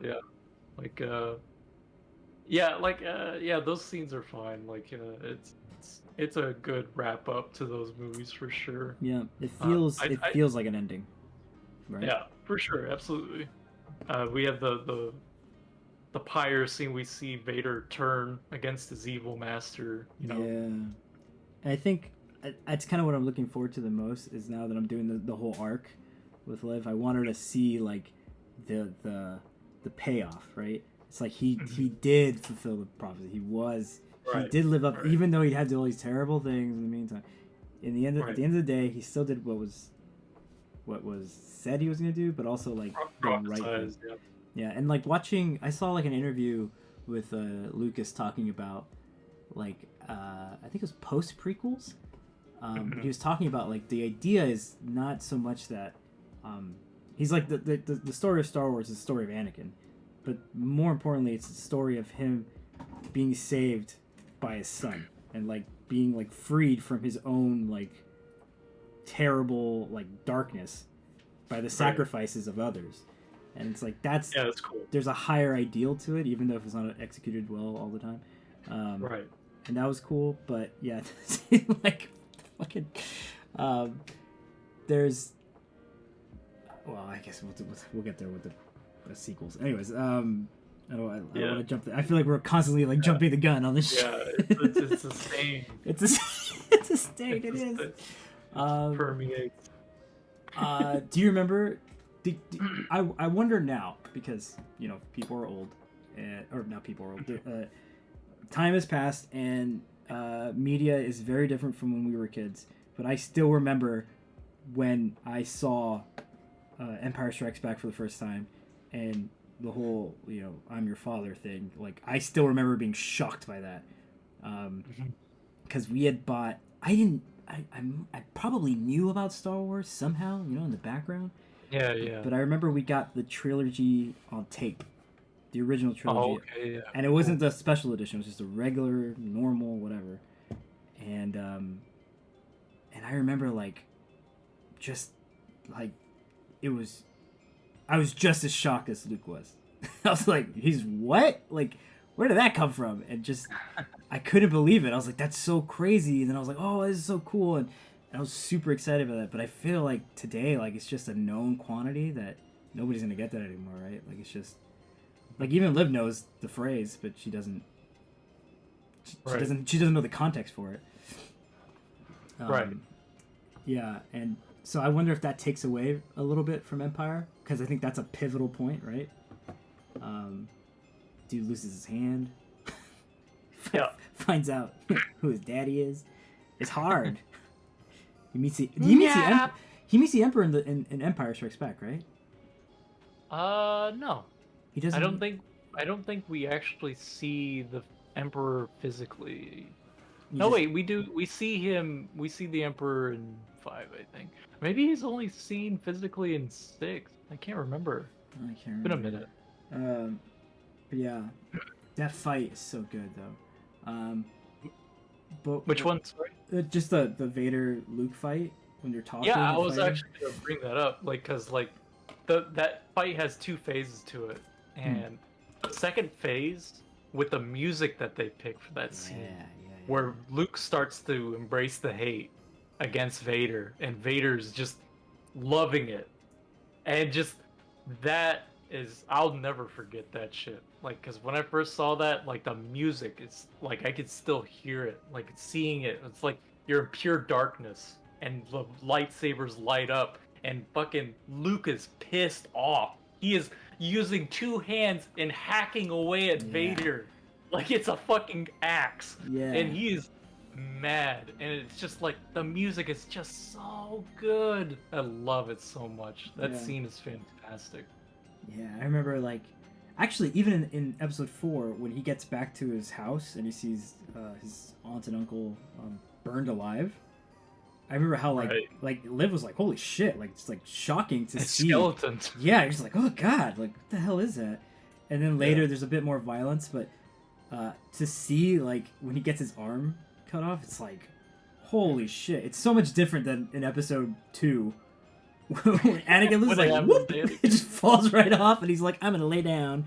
He's like, "Okay," but he has no reaction to it. But Luke is Luke is dying. Yeah, he's freaking the fuck out. He's acting like someone who just lost their hand. Yeah, weird, right? Yeah, there's definitely It's a just better. the visuals too, just like Mm, everything about them being in Cloud City. yeah. I was gonna say like my some of my favorite scenes in all of Star Wars for Episode 5, uh, going to Cloud City Mm, and all those scenes in there. Uh, Pretty much every set piece like in 5 that's just uh like just perfectly encapsulated in the music by itself yeah. is like my favorite scene in that movie. Like the asteroid scene. Yeah. When they the like if you look up like that's one of the things I feel like it might be underused in episode 5, but the theme for Cloud City is so fucking good. Like it's just it floors me every time. Like it's a masterpiece. Like that whole soundtrack for that entire movie is fantastic. Yeah. But And it's the yeah. the only of the first six. It's the only not Lucasfilm, right? Like Right, Lucas right. They directed. had another actor, right? And or sorry, another director, and he passed away a few years Yeah, ago. not long ago. Yeah. Yeah, Really, really good.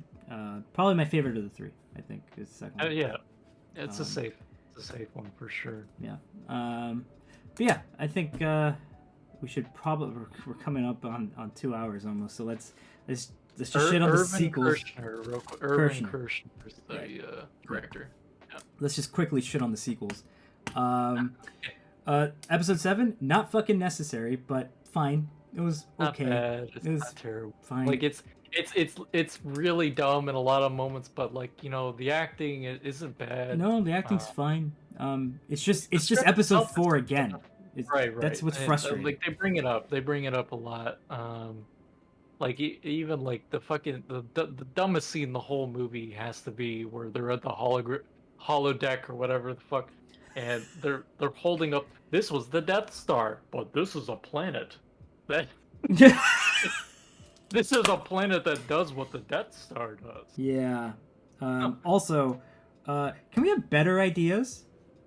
Anybody? Can we maybe? I'll say like even the idea of the Death Star originally is kind of dumb. It's kinda like, dumb. It's just a big battle station that blows up planets. That's stupid. Yeah. Like, but the justification like, for it it's is. iconic looking. But I mean, they have a justification because the idea is that they can. I only know this because I just saw it in episode 4. When they were talking about it, the reasoning was they didn't want to have senators anymore. They're trying to disband the Senate. So Right, what they wanted to do was, full control. basically like have regional governors who were just who they can now completely blackmail. Right? They have the nuke essentially. Yeah. Right. So they're just like now nobody can fuck with us. There is no challenge to us. Right. And then the rebels fuck them up. But like just doing it on as a planet, it's just like well you already did what you wanted to do. Yeah. Like, we're gonna blow up And 8 somehow planets. nobody noticed this was happening. Oh, It's just, so dumb. it's also like a thing. It's just like I feel like that's where the scope kind of gets muddled a lot in so much. the sequel trilogy. Yeah. Because you don't know, like, it doesn't feel like a galaxy anymore. It feels so like Provincial. just isolated and just not important. Yeah. Like, and I did the sequel, like the episode 8 really does that a lot. Like Yeah. that it like the whole movie apparently like takes place like over the span of like a few hours. Like and it's just like what the fuck is even happening in this fucking movie? Let me ask you something. What is your favorite of the 3? Of the last 3? It would have to be the first sequel movie, yeah. Just because it's like it's the safest movie, like the music's still good, like the visuals aren't bad. The characters are fine. Like I like the little robot designs and stuff. Like not all the designs are terrible. Like and it has like some interesting points to it. Like it introduces like new force powers, but also like it's not ridiculous. Like the guy stops shit with the force. I think that's cool. I like that. Stopping like the laser shots and stuff with the force. When they introduce that, cool. It's impactful. Like it's like, oh shit. Yeah, and it's fucking cool. It's cool. What's his name? Great. Kylo Ren. Kylo Ren looks awesome. Like he's great. It's a great design. Badass helmet. He looks fucking cool. The lightsaber. I remember when I saw the trailer. dude, when they show the trailer and his lightsaber has like a fucking little, That's a cross guard. yeah. I was like that's what I want. Yes, expand, do more. And then they just did the same fucking thing over again. I was like, all right, I already saw this movie. Like, why are we doing this again? Now for me, I would say like 8 is probably the most interesting because it asks questions that I was hoping would be asked in 7. Like I feel like it's trying to move on, right? Because like everything should be settled at this point. The Emperor's gone. Yeah. Everything it should have been more. I felt like Star Wars should have been a bit more introspective at that point, and that it's and to like, and it should have had a better problem than like, oh well, it's still basically the Empire, like the fuck, but whatever.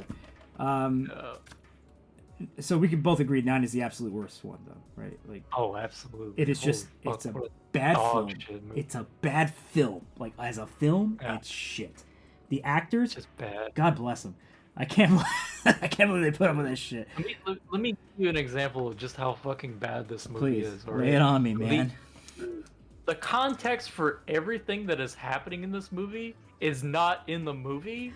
It was in a FOMO event, fear of missing out event in Fortnite, where the Emperor has a speech as the Millennium Falcon flies down from the sky, and you hear the Emperor's speech talking about what his plans are. Yeah. That is how fucking bad this fucking movie is. Yeah. Holy fucking shit. I think for me there's like 3 main problems that I have narratively with it. One, having the Palpatine come back completely undermines 6 whole fucking films. Like, what the hell? Does. Vader doesn't mean anything anymore now. The second movie established that it's not about like an emperor figure. Right. They literally just like you got fucking baited into thinking he was gonna be the main threat, and he's not. He's gone. Yeah. But then the third movie's like, forget all about that. Forget everything you just saw, dude. That shit didn't matter at all. Like, the only thing that came out of that is Luke is dead now, but he might as well have always been. Yeah, it didn't really make a difference, which kind of sucks. And so there's that, and there's just the fucking the suspension of disbelief is impossible in this movie because this guy the Emperor's just hanging out somewhere with literally with tubes full of fucking Snokes.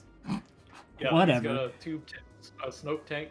Yeah, he's just hanging out, and he's got like. I heard that one too. That's pretty good. I like Snoke Jar. Snoke Jar, yeah, and he's got just an endless amount of resources that he could use in an incredibly limited amount of time without anybody noticing the personnel. How do you feed all these people? There's just so much in there that it's just like, how is brushed this over? Just fucking completely. And and I don't know how many. I wasn't actually counting. But the last thing that really drove me fucking crazy between this last one and I think they did a bit in 8 was the Force phone calls. It's just drives me fucking bananas. Shit. Like, just have a better way to communicate. Have them meet. Write better. This is the worst. They're like, man, we really need these two to communicate. How can we do it? Just have them think about it. Oh, fucking problems. Like, what the fuck? I just can't. It's just. I want to throw up. It's the worst. I walked out of that film, and I was just like, what the fuck was that? Like, nobody felt good after that. Nobody. I went with 2 pretty big Star Wars fans. Fucking big Star Wars fans. And everyone was like, I don't know about that. Just bad, man. Like, there's so many things, like, just like, they went back to Endor, but they're not in the forest, they're in the ocean. Because that's where they needed to find the Death Star crumbled piece that was somehow a star map to Morabrand, which is the origin of the Sith. Remember how they found it, though? Because they found that one dagger, and they stood in the perfect spot where they just hold it out and pull out a little stick. I'm mad that I just heard that. It's just, and also, we went from, which is really upsetting, what upset to me narratively, not the most, but it's up there, is that we end 8 with the idea that anyone can tap into the Force and become greater than what they are, right? Right. And then we jump in with, actually, no, Rey's just a Palpatine. So everything we just, Yep. it doesn't matter. It's Yeah, only about these two mystery was families. Like, completely destroyed. ugh, just fucking so. And then also, ill, gross. He bangs. That's nasty. What? It happens. And you know what? You know what sucks is that they had a good story there and they didn't capitalize on it. Rey's parents' story is probably the most interesting part that was just never explored. Imagine being the child of Palpatine and escaping and going to Tatooine of all fucking, or wherever she's from. Jakku. Same shit, whatever. Going to a desert planet and hiding, and like that. There is so much meat in that story, and we don't even get a fucking glimpse of it. We get a dagger that just opens doors for you, where Kylo Ren is already at. I think I don't even remember. Like they even established they have the connecting tissues as far as like how are there people on this planet? Well, Palpatine apparently just had them in asylum, like the best families from the original Empire or something, and they made kids, right? Yeah. Or some bullshit. Why couldn't that have been fucking how they found out about the planet? Like, why couldn't they have found like a parent or like a hologram or something that they left behind for her so she could potentially know that her grandfather is still alive or some shit? Something. Like, yeah, they could have done it. They could have made it a family lineage thing. You're right. Yeah. They could have made it so that like she's trying to find out her own origins, and then like, oh shit, actually, and that would have been way better instead of like her walking into a dark room being like, like what the fuck, like granddaughter, like what are we doing? Why? And then like the whole. She's supposed to be the next Palpatine, but then he's like, "Oh, I'm just gonna steal your powers," and just like, yeah, and I need two people for some very convenient reason. Just like, ugh. Anyways, don't watch the fucking sequels. Enjoy the prequels. Yeah, it's by J.J. Abrams and written by the guy who made Justice League Part 2, so and Part 1. Well, there you go. And Batman vs Superman. And yeah. And Justice League. Mm-hmm. J.J. Abrams, good lord. I feel bad for him, man. He has all the weight of the world on his shoulders. He's got both Star Trek and Star Wars. He started off with the safest thing possible. He just remade 4, which is like coming up. Like people were still hot on the prequels at that time, right? Yeah. And, like they were saying, "Wow, the prequels are trash" or whatever they would say, right? Just like they're still hot on it. So he did the safest fucking thing possible. He remade 4. He recast, made a fun new set of characters and everything, right? Yeah. Updated the look. Sure. And then it just fucking he handed it off to someone who just said, "Fuck all that. I'm gonna do my own thing," and just scramble things around to the point where it divided the audience so much that Disney was like, "What the fuck are you doing? That's our money." And J.J. Abrams is like, "Oh God, please, I guess I gotta clean this up." They just like fucking throws every idea from the second movie out, just to present a bunch of fucking new ideas that don't make any fucking sense. Like, it's just fucking bad. Also, he fucked up Star Trek, so you know what, dude? You're on my shit list, J.J. Abrams. How the fuck you fuck up Star Trek? God damn it. Anyways, alright, we're like way over time, as I imagined we would be. Do you want to talk really quickly about any of the games that you liked? I put too many on our list, so I'll bring it. I can like lightning round it if you want, but yeah, sure. On your you can go first. You only had 2. I have like 5. Okay. KOTOR. KOTOR is fantastic. KOTOR is a good game. It's a great game. Classic BioWare. I remember that game challenging the fuck out of me as a kid to the point where I had to restart saves multiple times just to try to figure things out. Because like they had the light and the dark side paths and like trying to figure out what do we have to do in order to do this like kind of thing. So the stories were good enough, at the very least.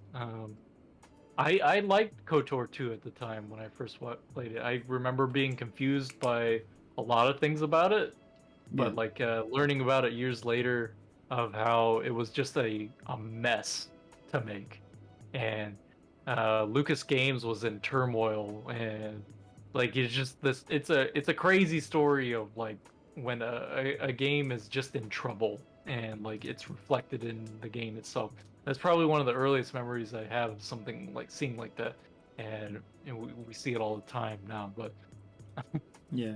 Uh, Uh, yeah, yeah. KOTOR is fantastic. I never played it. I played a little bit of Oh, it. I had oh, it on. didn't we try to play it like Yeah, on PC and Mac or something like that? something like that. It just didn't work out. But Right. what I will say is that thanks to KOTOR, we got Mass Effect. So fucking That's right. props Yeah. to fucking KOTOR for giving me what I actually Yeah. wanted out of like my Yeah. space opera. Whew. Yeah. Whew, Mass Effect. All right. Yeah. Cool. What else? Do you want to go to the next? Yeah. Let's go to the next Star Wars Galaxies. Star Wars Galaxies. Tell me about it. Uh, I don't know much about Sony this. This is an MMO, right? Sony MMO. Yep, from ye olde times. This is like around the same time, if not before World of Warcraft came Okay. out. Wow. So it's an old ass game. It went through many revisions over the years that it was live, that it was a live service. Um, but it's probably my earliest memory of a MMO like community game where set in the Star Wars universe where it is a pure sandbox, all right? And pure sandbox is like you're a character in this world and you just go do whatever the fuck you want because that's what it is. And a lot of that is based on player interaction and building communities within it just so you can do things together, that kind of thing. Okay. So like I remember my earliest like outings in that game where it was just like, okay, I need money. I need money to pay the bills, basically. Like, I'm here in this universe. I don't know what the fuck to do. And the way they did the class system was that it was like trees, and you would start with the basic classes. So, like, if you wanted a melee focused fighter, you would start as a brawler, and then you would work up either four different paths to master, become a master brawler, or the sub trees, which are based on the individual four paths, which would be like, okay, so for an example, there's a marksman. That's a basic, a starter class. You can work your way up one path, and there's a healing job in it where you become a medic, and that can eventually evolve into become like a doctor or a surgeon, Hmm. or as a Jesus. medic, you can combine marksman and medic together, and like after you master the specific trees in those jobs, you can become something called a combat medic. So like Ah. you're more on the go kind of healing. Like you can use stims more efficiently. So you can shoot Fight, medicine into people. yeah, basically, yeah. Yeah. So yeah, that game was full of that type of like in-depth like customization of like builds Hmm. and what you wanted to be in that world. Because that was the thing, is like you didn't have to be a fighter in that game. You could just be a dancer in a cantina that That's where people would awesome. meet up and pay you money to dance for them, because that's how you did things. Like you as a dancer, you gave people buffs if you Oh. danced for them. So like, and you would offer services at the cantina. Like you'd say, okay, here's your buff. You want this buff, 30K credits, that kind of thing.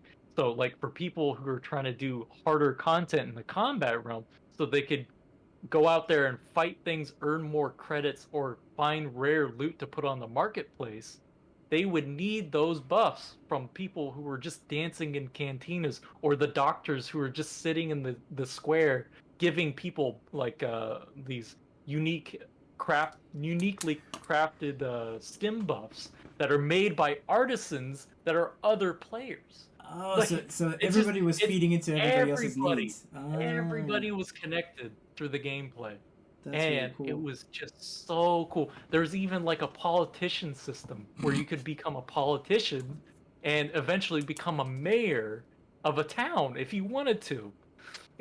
And player housing was based on that, where basically you would just find a plot of land on some planet that wasn't occupied, place a city center down, and you just have people move in. Like, hey, you want to live here? You'd literally see people in towns like saying, "Hey, we got plots open in a new town, Mosquito. That's the name of our town." Like, shit like that. And So it's just like, is it still? I mean, I imagine it's not running anymore because you'd probably no, still it's be like playing it. private servers, yeah. Mm. Yeah, like the like just like like looking back, like if you saw gameplay footage of it now, it'd be like, how the fuck did I play this game? I've done that because the game systems were not intuitive. Yeah. They were, for the time, it was a huge learning curve just to figure out how to shoot things, right, and successfully not die. Yeah. So, but yeah, like that game was just a real fucking gem as far as like those systems, and like it's Star Wars, and like they have all these systems like overlapping each other. Like, okay, you can do all these things, and on top of that, you can pick a faction, and you just be pure neutral, where you could be a smuggler. Like that was a thing you could do. You smuggle drugs or anything like that. Like, or smugglers were also good at slicing weapons, which is slicing in Star Wars is like hacking Right. Right. and improving. So like that's another thing, is like as a smuggler, you could just like offer your services to slice weapons for artisans that are making guns. So when they put their guns on the market, they're sliced weapons that are way better than the base like one, right? Right. Are sliced in a specific way that makes them better for a certain job. And yeah, That sounds fucking I dope. remember, yeah, it's like talking about it, like it's just like, yeah, that is absolutely what made that game so special. And they added more and more systems. They eventually added space flight to it, and that was really fucking cool because the space flight was actually just this whole other thing of like progression, and it wasn't tied to your what you were on the ground. No, you just, like, you can become a master, an ace pilot now, and depending on which faction you chose, determine what ships you could be in. So you could be in the Rebel Alliance, and you get all the things that a Rebel Alliance would get, like the X wings, Y wings, A wings, all that stuff. Oh, really quick. Uh, I just want to. yeah, I need to note something. Uh, the idea that there is an A wing, an X wing, and a Y wing leads me to believe that English is a spoken language in Star Wars. But anyways, move on. Anyway, It drives me crazy. I just like I get why it's called an X-wing, but what the yeah. fuck? Okay, go on. Where are the Britons? This is my question. Where the Brits? Where is that faction? Oh, oh, also forgot to mention. You just reminded me. Leia's accent drives me crazy. Like I'll never let it go. She starts off in a high Queen's British accent. And as soon as she sees Han Solo, she's from California. I'm like, what happened to you? Scumbag. Yeah. Anyways, she's like, quite a rescue, huh? I'm like, what the fuck? Who is she? All right, sorry. Continue. So yeah, they had the space flight, and they started being more adventurous with like questing and systems like that, because they were paying attention to their competitors, which World of Warcraft, and it was a big one. That one was popping. It did majorly affect Star Wars Galaxies, and unfortunately, in not the good way, because they did get rid of that whole system I talked about in Oh that game, no. and they refreshed it, and they called it the combat upgrade, where now everything was more combat focused, and That there was sounds just bad. Jedi's everywhere, Uh, and it didn't make any sense. That was that. I'll real quick. Star Wars Galaxies originally had the best system for Jedi's and Sith.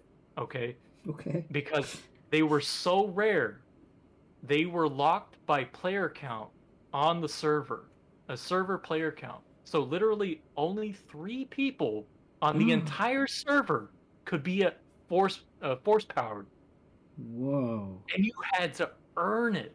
You had to do something like that no other player in that server could do. Like, you had to be lucky enough to find a holocron, okay? And the holocron would tell you what you needed to master in order to set your way, the path you needed to take in order to become a Jedi or a Sith. And the way the system, because like I've talked about the jobs and how you mastered them, every time you mastered something you got a badge, or did something unique in the world you got a badge for it, and that was your accolades for your character uniquely. And every character had a unique path. Like no person's path was the same. And the holocron would tell you what jobs you needed to have badges for, essentially, and you needed to do that. Like, so like, just to set the stage, like, I'm just like a guy who's playing a bounty hunter in this game because I love Boba Fett. I wanted to be a bounty hunter. And so, really quickly, the way the bounty hunter system worked was that you had to buy robots that were on the market, so you needed money, so you needed to already have income. So you buy robots, you take a job, you buy a interstellar scouting robot to find out which planet the bounty's on, and then you go to that planet, and then you have a planetary scanning robot tell you and narrow down where that bounty is. You track them down, you either take them in dead or alive, depending on the job, and it was usually like an NPC. They're NPC jobs, but players could set bounties on other players as well. And when a person had a bounty on them, that meant usually they were a Jedi. Oh, people So, don't like Jedis? well, this is also to set the stage. Star Wars Galaxies is set in the Galactic Civil War, Oh, okay. so it's during that time when the Empire is right. Jedi. It makes So more sense. when you were a Jedi Master or a Jedi like Knight Padawan, one of those three, you were always on the bounty board. Essentially, you were always being hunted, and you were always, whenever you saw that in a city, like a Jedi basically force running, because that was another thing. Is a Jedi is basically a god. It's true. Basically a god. And you would see them running through a town, which is a rare sight in itself, and you'd see like 6 or 7 bounty hunters chasing after them on speeder bikes. On speeder bikes, this fucker's on foot, and he's outrunning a speeder bike. That's how fucking cool they made Jedis in this game. So I'll say, like, so I'm just a guy leveling, because that is one of the things that makes the game archaic. Is it is very grindy. You have to kill things over and over again. You're in a shared world where everyone else is trying to do the same thing, so they're farming the same thing. You're not in an instance zone where you just get your own like things to farm. No, you have to be there to share loot, essentially, or share the kill with a lot of other people if they're farming a certain spot. One of the places that was a heavy farm spot when I was playing was called the Tusken Raider Fort on Tatooine. They had a fort that was like a taken over fort that the Tuskens had taken over. And it's in shambles, it's wrecked. It looked like a battle had happened there, but there's Tusken Raiders everywhere. I remember going there for the first time and having my ass kicked by the NPC Tusken Raiders. They would just beat me up or shoot me. Just like, it was hard. The game was very difficult. But as you got better, your character got better and better gear, higher level stuff. Like, you progressed through your trees, your skill trees. Your build became more refined. The grind experience got smoother. And I'll never forget the first time I saw a Jedi in that game. And I was outside the Tusken Fort just waiting for my buffs to refresh and heal, because that took time. And I'm sitting outside the fort waiting for my buffs to do that. And I see this guy in composite armor, which is the most common high tier grade armor in the game. It's just like a full bodysuit that's armored, right? And I see this guy just standing there. And I was like, what the fuck's this guy about? And I see something in his hand. I was like, oh, what the fuck is he holding? What the fuck is that? And then his lightsaber turns on. I was like, no fucking what? And this guy takes off into the fort and just kills everything instantaneously. I was like, oh my god! I was like 15 years old, and this is the coolest fucking thing I've ever seen in a video game. like, I was floored by that experience, and I'll never fucking forget that. Just because of just the rarity of seeing something like that, and that sandbox game full of just so many avenues, is fucking awesome. Just so fucking cool, man. So you hate God the game. Is what I'm damn. getting from. Needless to say, I hated it. Yeah. Okay. Damn. So, All right. a lot of great childhood memories in Star Wars Galaxies. Like that game is very near and dear and special to me. Mike, I think you just went for 10 minutes. It's a special game for me. Yeah. Oh, good. I'm sad I missed out on it. It sounds actually really cool. Yeah, man. I hope I explained the systems well. It sounded like intriguing. No, it really sounds actually really dope, and it sounds like something that a lot of games are kind of missing today is the type of interconnection between different systems and how how players interact with each other. Yeah. I think that's super sure. lacking. Yeah, a lot of MMOs these days, you don't really have to interact with anyone. I'll tell you what, I don't. Yeah, you just don't. You don't have to, and like more often than not, it's not worth it because people are assholes most of the time. Well, that's kind of the problem too, right? Yeah. And I mean, I ran into that in Star Wars Galaxies, but also it was such a sandbox that I had so many escapes to go down. Like there's just so many different avenues, so many different people to just be with or be around, or even just do my own thing. Like the game allowed you to do that too. Like I was legit on the run at some point from another player who was trying to collect their money from me that I wasn't giving them. I was early on in the game. You were a piece of shit. So, just to quickly explain this. No, Mike, come on, we gotta move on. I swear to God. Okay, hurry up. Make it quick. No, do it. No, you set it up. Go. Do it quick. A character had a certain amount of plot points that they could put down, and that went into the housing system and also the mining system for artisans to mine resources off planets. Okay. So, you had to have a lot of miners up to make a good buck. So the way you would do that is you would hire other players to use their plot points unique to them and have them basically you give them your fucking plot points so they can use up your unused plot points instead of building a house or something. You put down a miner on a planet somewhere and you would give ownership to that person, and then they would pay you a certain amount each week for the money, like a percentage of the thing. And that was the way I made money for a while. But I had bigger plans, and I wanted a mansion. now that I had a little bit of money, so I took up the fucking miner without asking for permission and put down a mansion somewhere on a planet, and I got so many emails on that character. It's like, where's my money? Where's my money from? Where's the miner? You still have the miner, you dumb idiot. So yeah, that's it got resolved, but in my head it got resolved. Did he murder you? It was like I'm on the run. I'm on the run from this fucker, basically, in my head, playing a stupid little scenario. When in reality, it was just like, dude, just give me the thing. It's like, all right, there it is. All right, bye.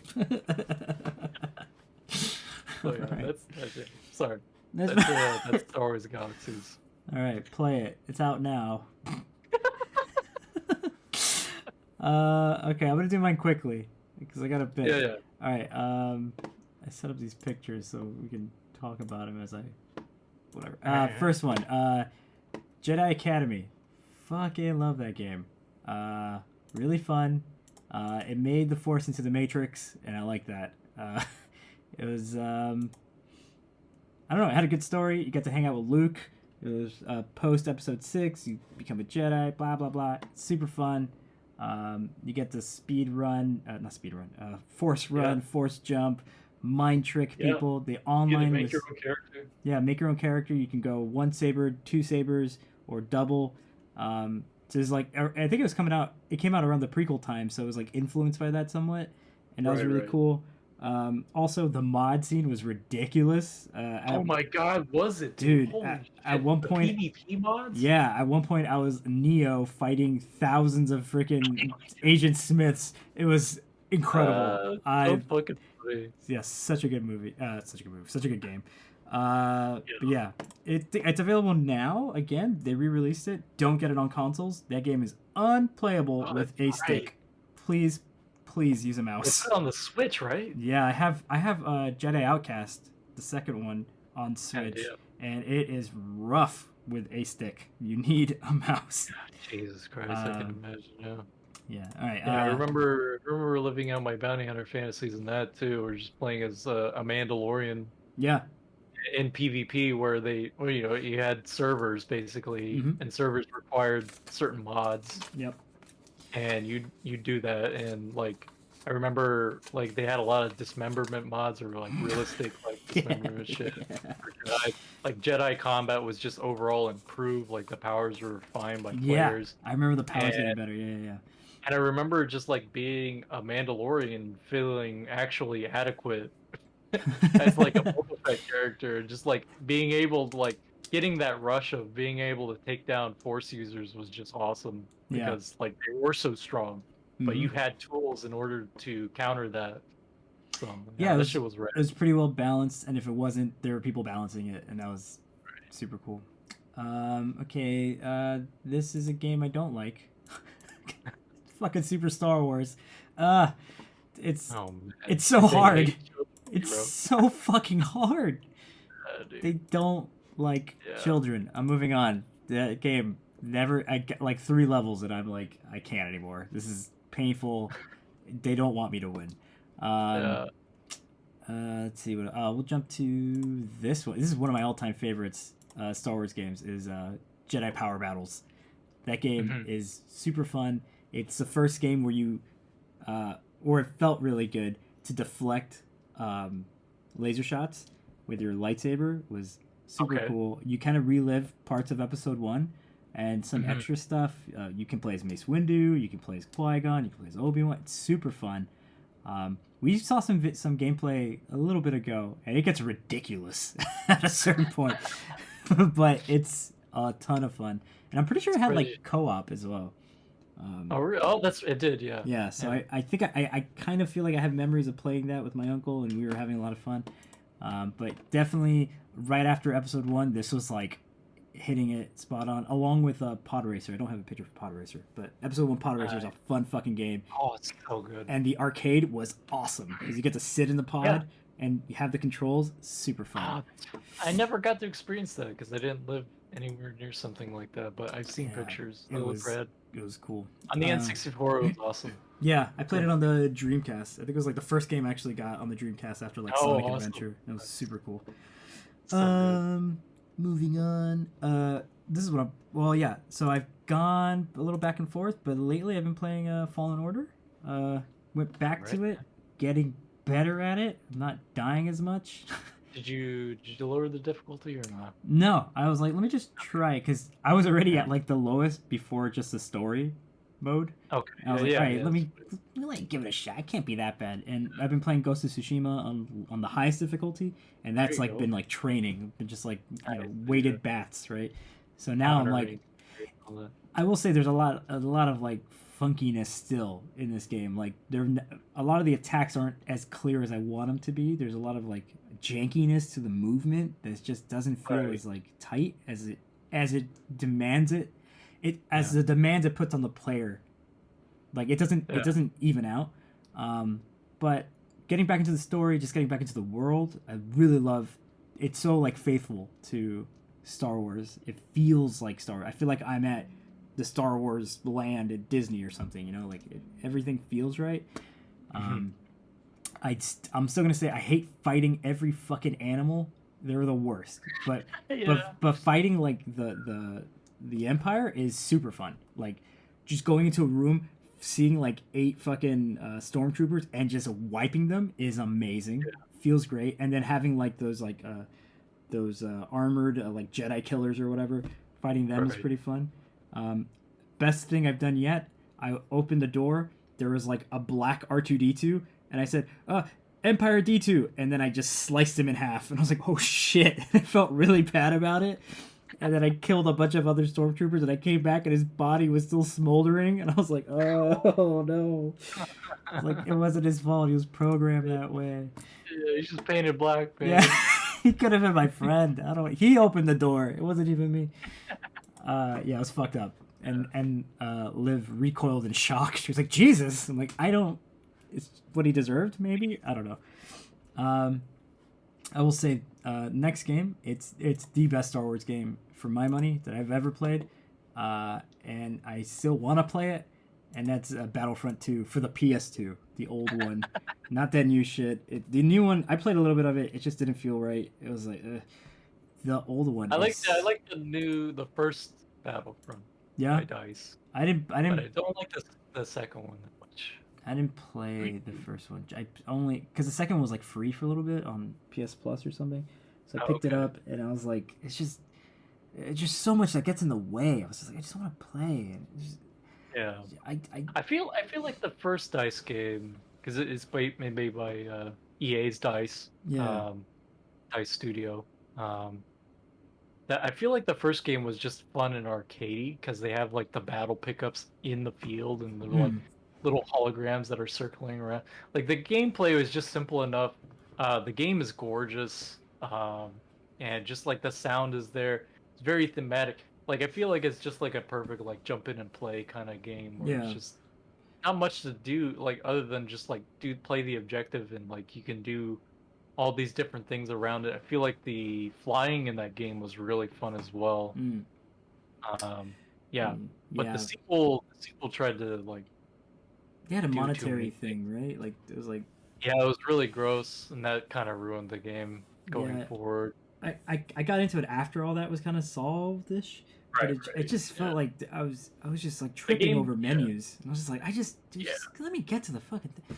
Whatever. But they had rolling in the game as well, which I think is just not great. It's bad. It's bad.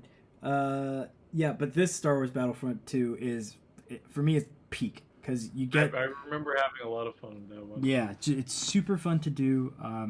You can do like PvE with the locally, and I prefer PvE over PvP for the most part. But I like that being a Jedi was a reward for good play. That was super cool, and like all the classes felt really good, and just like this kind of like capture the flag type mentality or gameplay was it felt like I was in a campaign, and then I'm pretty sure there was like an overall campaign motion. Fought at the 501st, yeah, and that was so cool.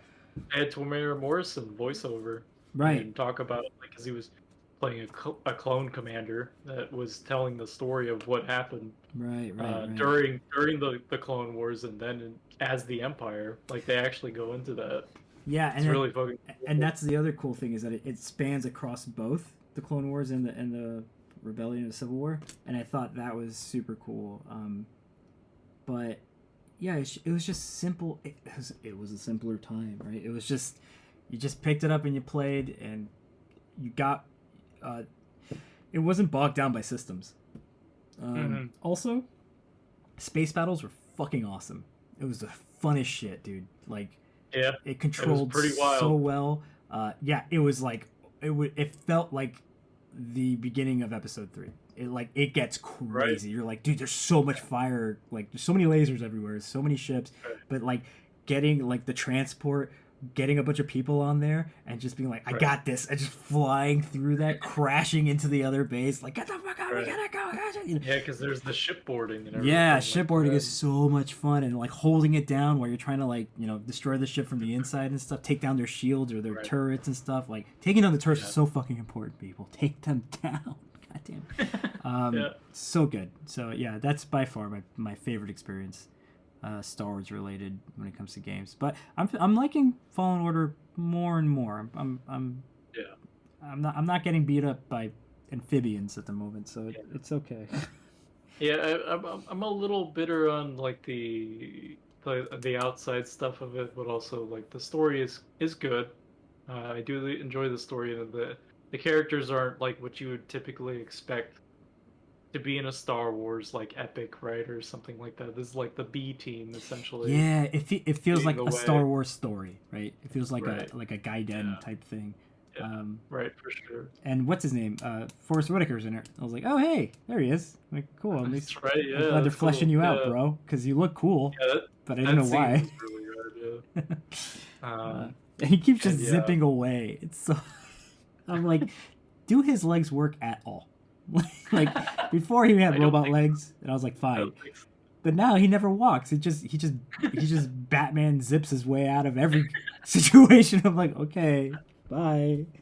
It's gonna be awkward when you see the shows and stuff. It's just he's got to enter a new room. He just repels from the ceiling. I don't get it.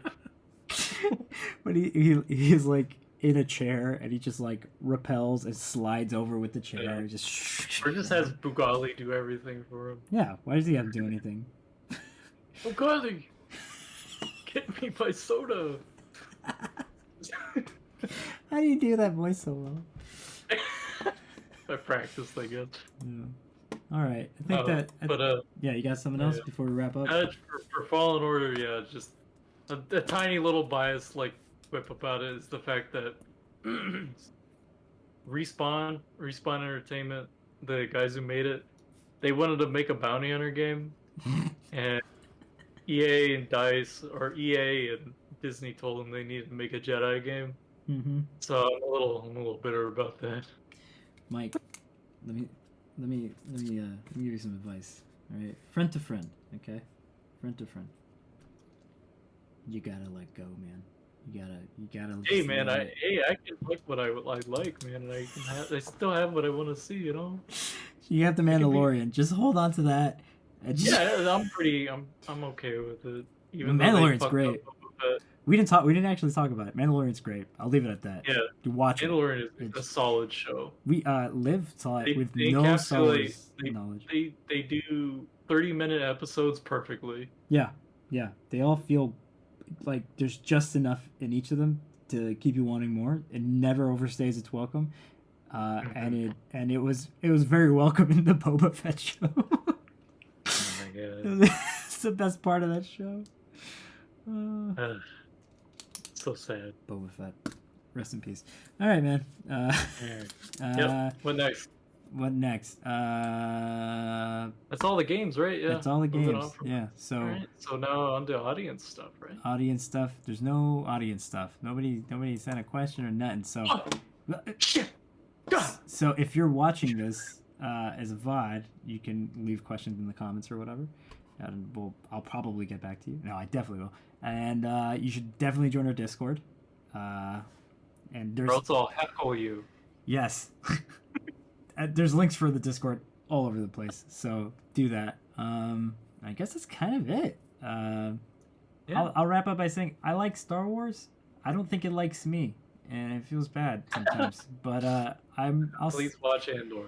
yeah, I'll watch Andor, but I feel like Star Wars is going to be the thing where I, like, if I ever have kids, it'll be like, yeah, let's watch Star Wars. Yeah, totally. You're going to love it, right? And then when they're like, wait a minute, what about, like, okay, now we stop and we start watching Star Trek, and then you're good. And then we can graduate. We stop at some point for that as well. At some point, and then when they're like, what's this Discovery? I'm like, and that's enough of that. Just stop. Here's Save yourself. Save and your future. I just go, here's Mass Effect. And then they're like, what about Andromeda? I'm like, enough. Just stop. We need to watch some Firefly. Okay, there's a pattern here. Yes, there is a pattern. No, yeah. Firefly is the perfect show to end on. Holy Yeah, shit. exactly, because it doesn't fuck itself up. It doesn't last long enough It to does fuck itself up. exactly. You get Serenity. It's a really solid movie. It's a solid movie, and then we go, we're done. Yes. Yeah, and then start reading a history book or something. Fiction's over. You're now 40 years old. Yes. And, I'd be like, You know? and never talk about this on the internet. Any of it. No. Please save yourself. It's like religion and politics. Religion, politics, and Star Wars. Don't bring it up. It's the trifecta. What not to talk about on the internet. The dark triad. We're encroaching on really dangerous waters just by having this podcast. Yes. But we're already in the abyss. So Dude, I'm nobody inviting can it. do anything to us. Bring it on, man. Tell me that the sequels are good. Please tell me the sequels are good. Looking forward to it. All right, so we're gonna take a short break. I'll probably get ready to go to party chat, I guess, right? Yeah. So I'm gonna end the stream and then I'll start it back up. You can also follow. Yeah, follow Mike. He's Bergie. Say something in the chat so people can see the name at least. Yeah. I can link it. Yeah. Yeah. Make sure you guys follow him. We need to get him to affiliate people. It needs to happen. He deserves it. Gosh. And I do. Yeah, I'm gonna actually. I stream so much. I'm thinking we should actually. I'm probably gonna so I'm tripping over myself here. We're gonna play through Astroneer on the PlayStation. That's right. We're gonna play through it. Right. We're gonna go from beginning to end. So that's gonna be a series we're gonna put up on YouTube. You guys can watch live, of course, while we stream it. But I'm gonna put it up on YouTube, and I'm messing around. I'm trying to see how I can get this done. I'm pretty sure I got a way to do it, but I want to put both of our views up on the VOD at the same time because we might not be on the same planet at all. Oh shit! Okay. So it might be really cool to see us like both views, right? Okay. Happening at the same time and stuff. So you'll be streaming it. I'll be streaming it. I'll be pulling the VODs and all that. But yeah, that'll be that. So. Everybody, thanks for watching, wherever you're watching or listening. Thanks for enduring our rambling. Yeah, if you have opinions that differ from ours, please send them our way. If you have any opinions about Star Wars Galaxies, please, I could probably talk about that game for another 2 hours. I think we got to give you your own project here. It's just like Mike in the Galaxy, and you just go on. Break it down. Holy shit. I remember so much about that game. It was like the perfect time where my brain was like just absorbing everything as a child. Yeah. Everybody's got that, I think. But yeah, I don't know what we're going to talk about next time, but we'll figure it out. We'll probably be back next week. Star Trek. Yeah, and Star Trek. You want to talk about Star Trek? I don't know. Maybe. That's a lot. It's been a while since I've actually seen Star Trek. Well, let's see if anything actually happens during the week, because since we've started the podcast, it's been kind of slow for news and stuff. So we'll see what's happening in the space out there. We'll have new games coming out and stuff soon. So if you want to hear about what we're looking forward to, shit, hold on, amendment. I forgot to mention Mega Man Battle Network Collection I'm super high on my list, and it just slipped my mind on the last episode where we talked about what we're looking forward to next year. But if you want to hear more about it, check out the VOD on that. And that's it. So I'm gonna go. Mike, be right back.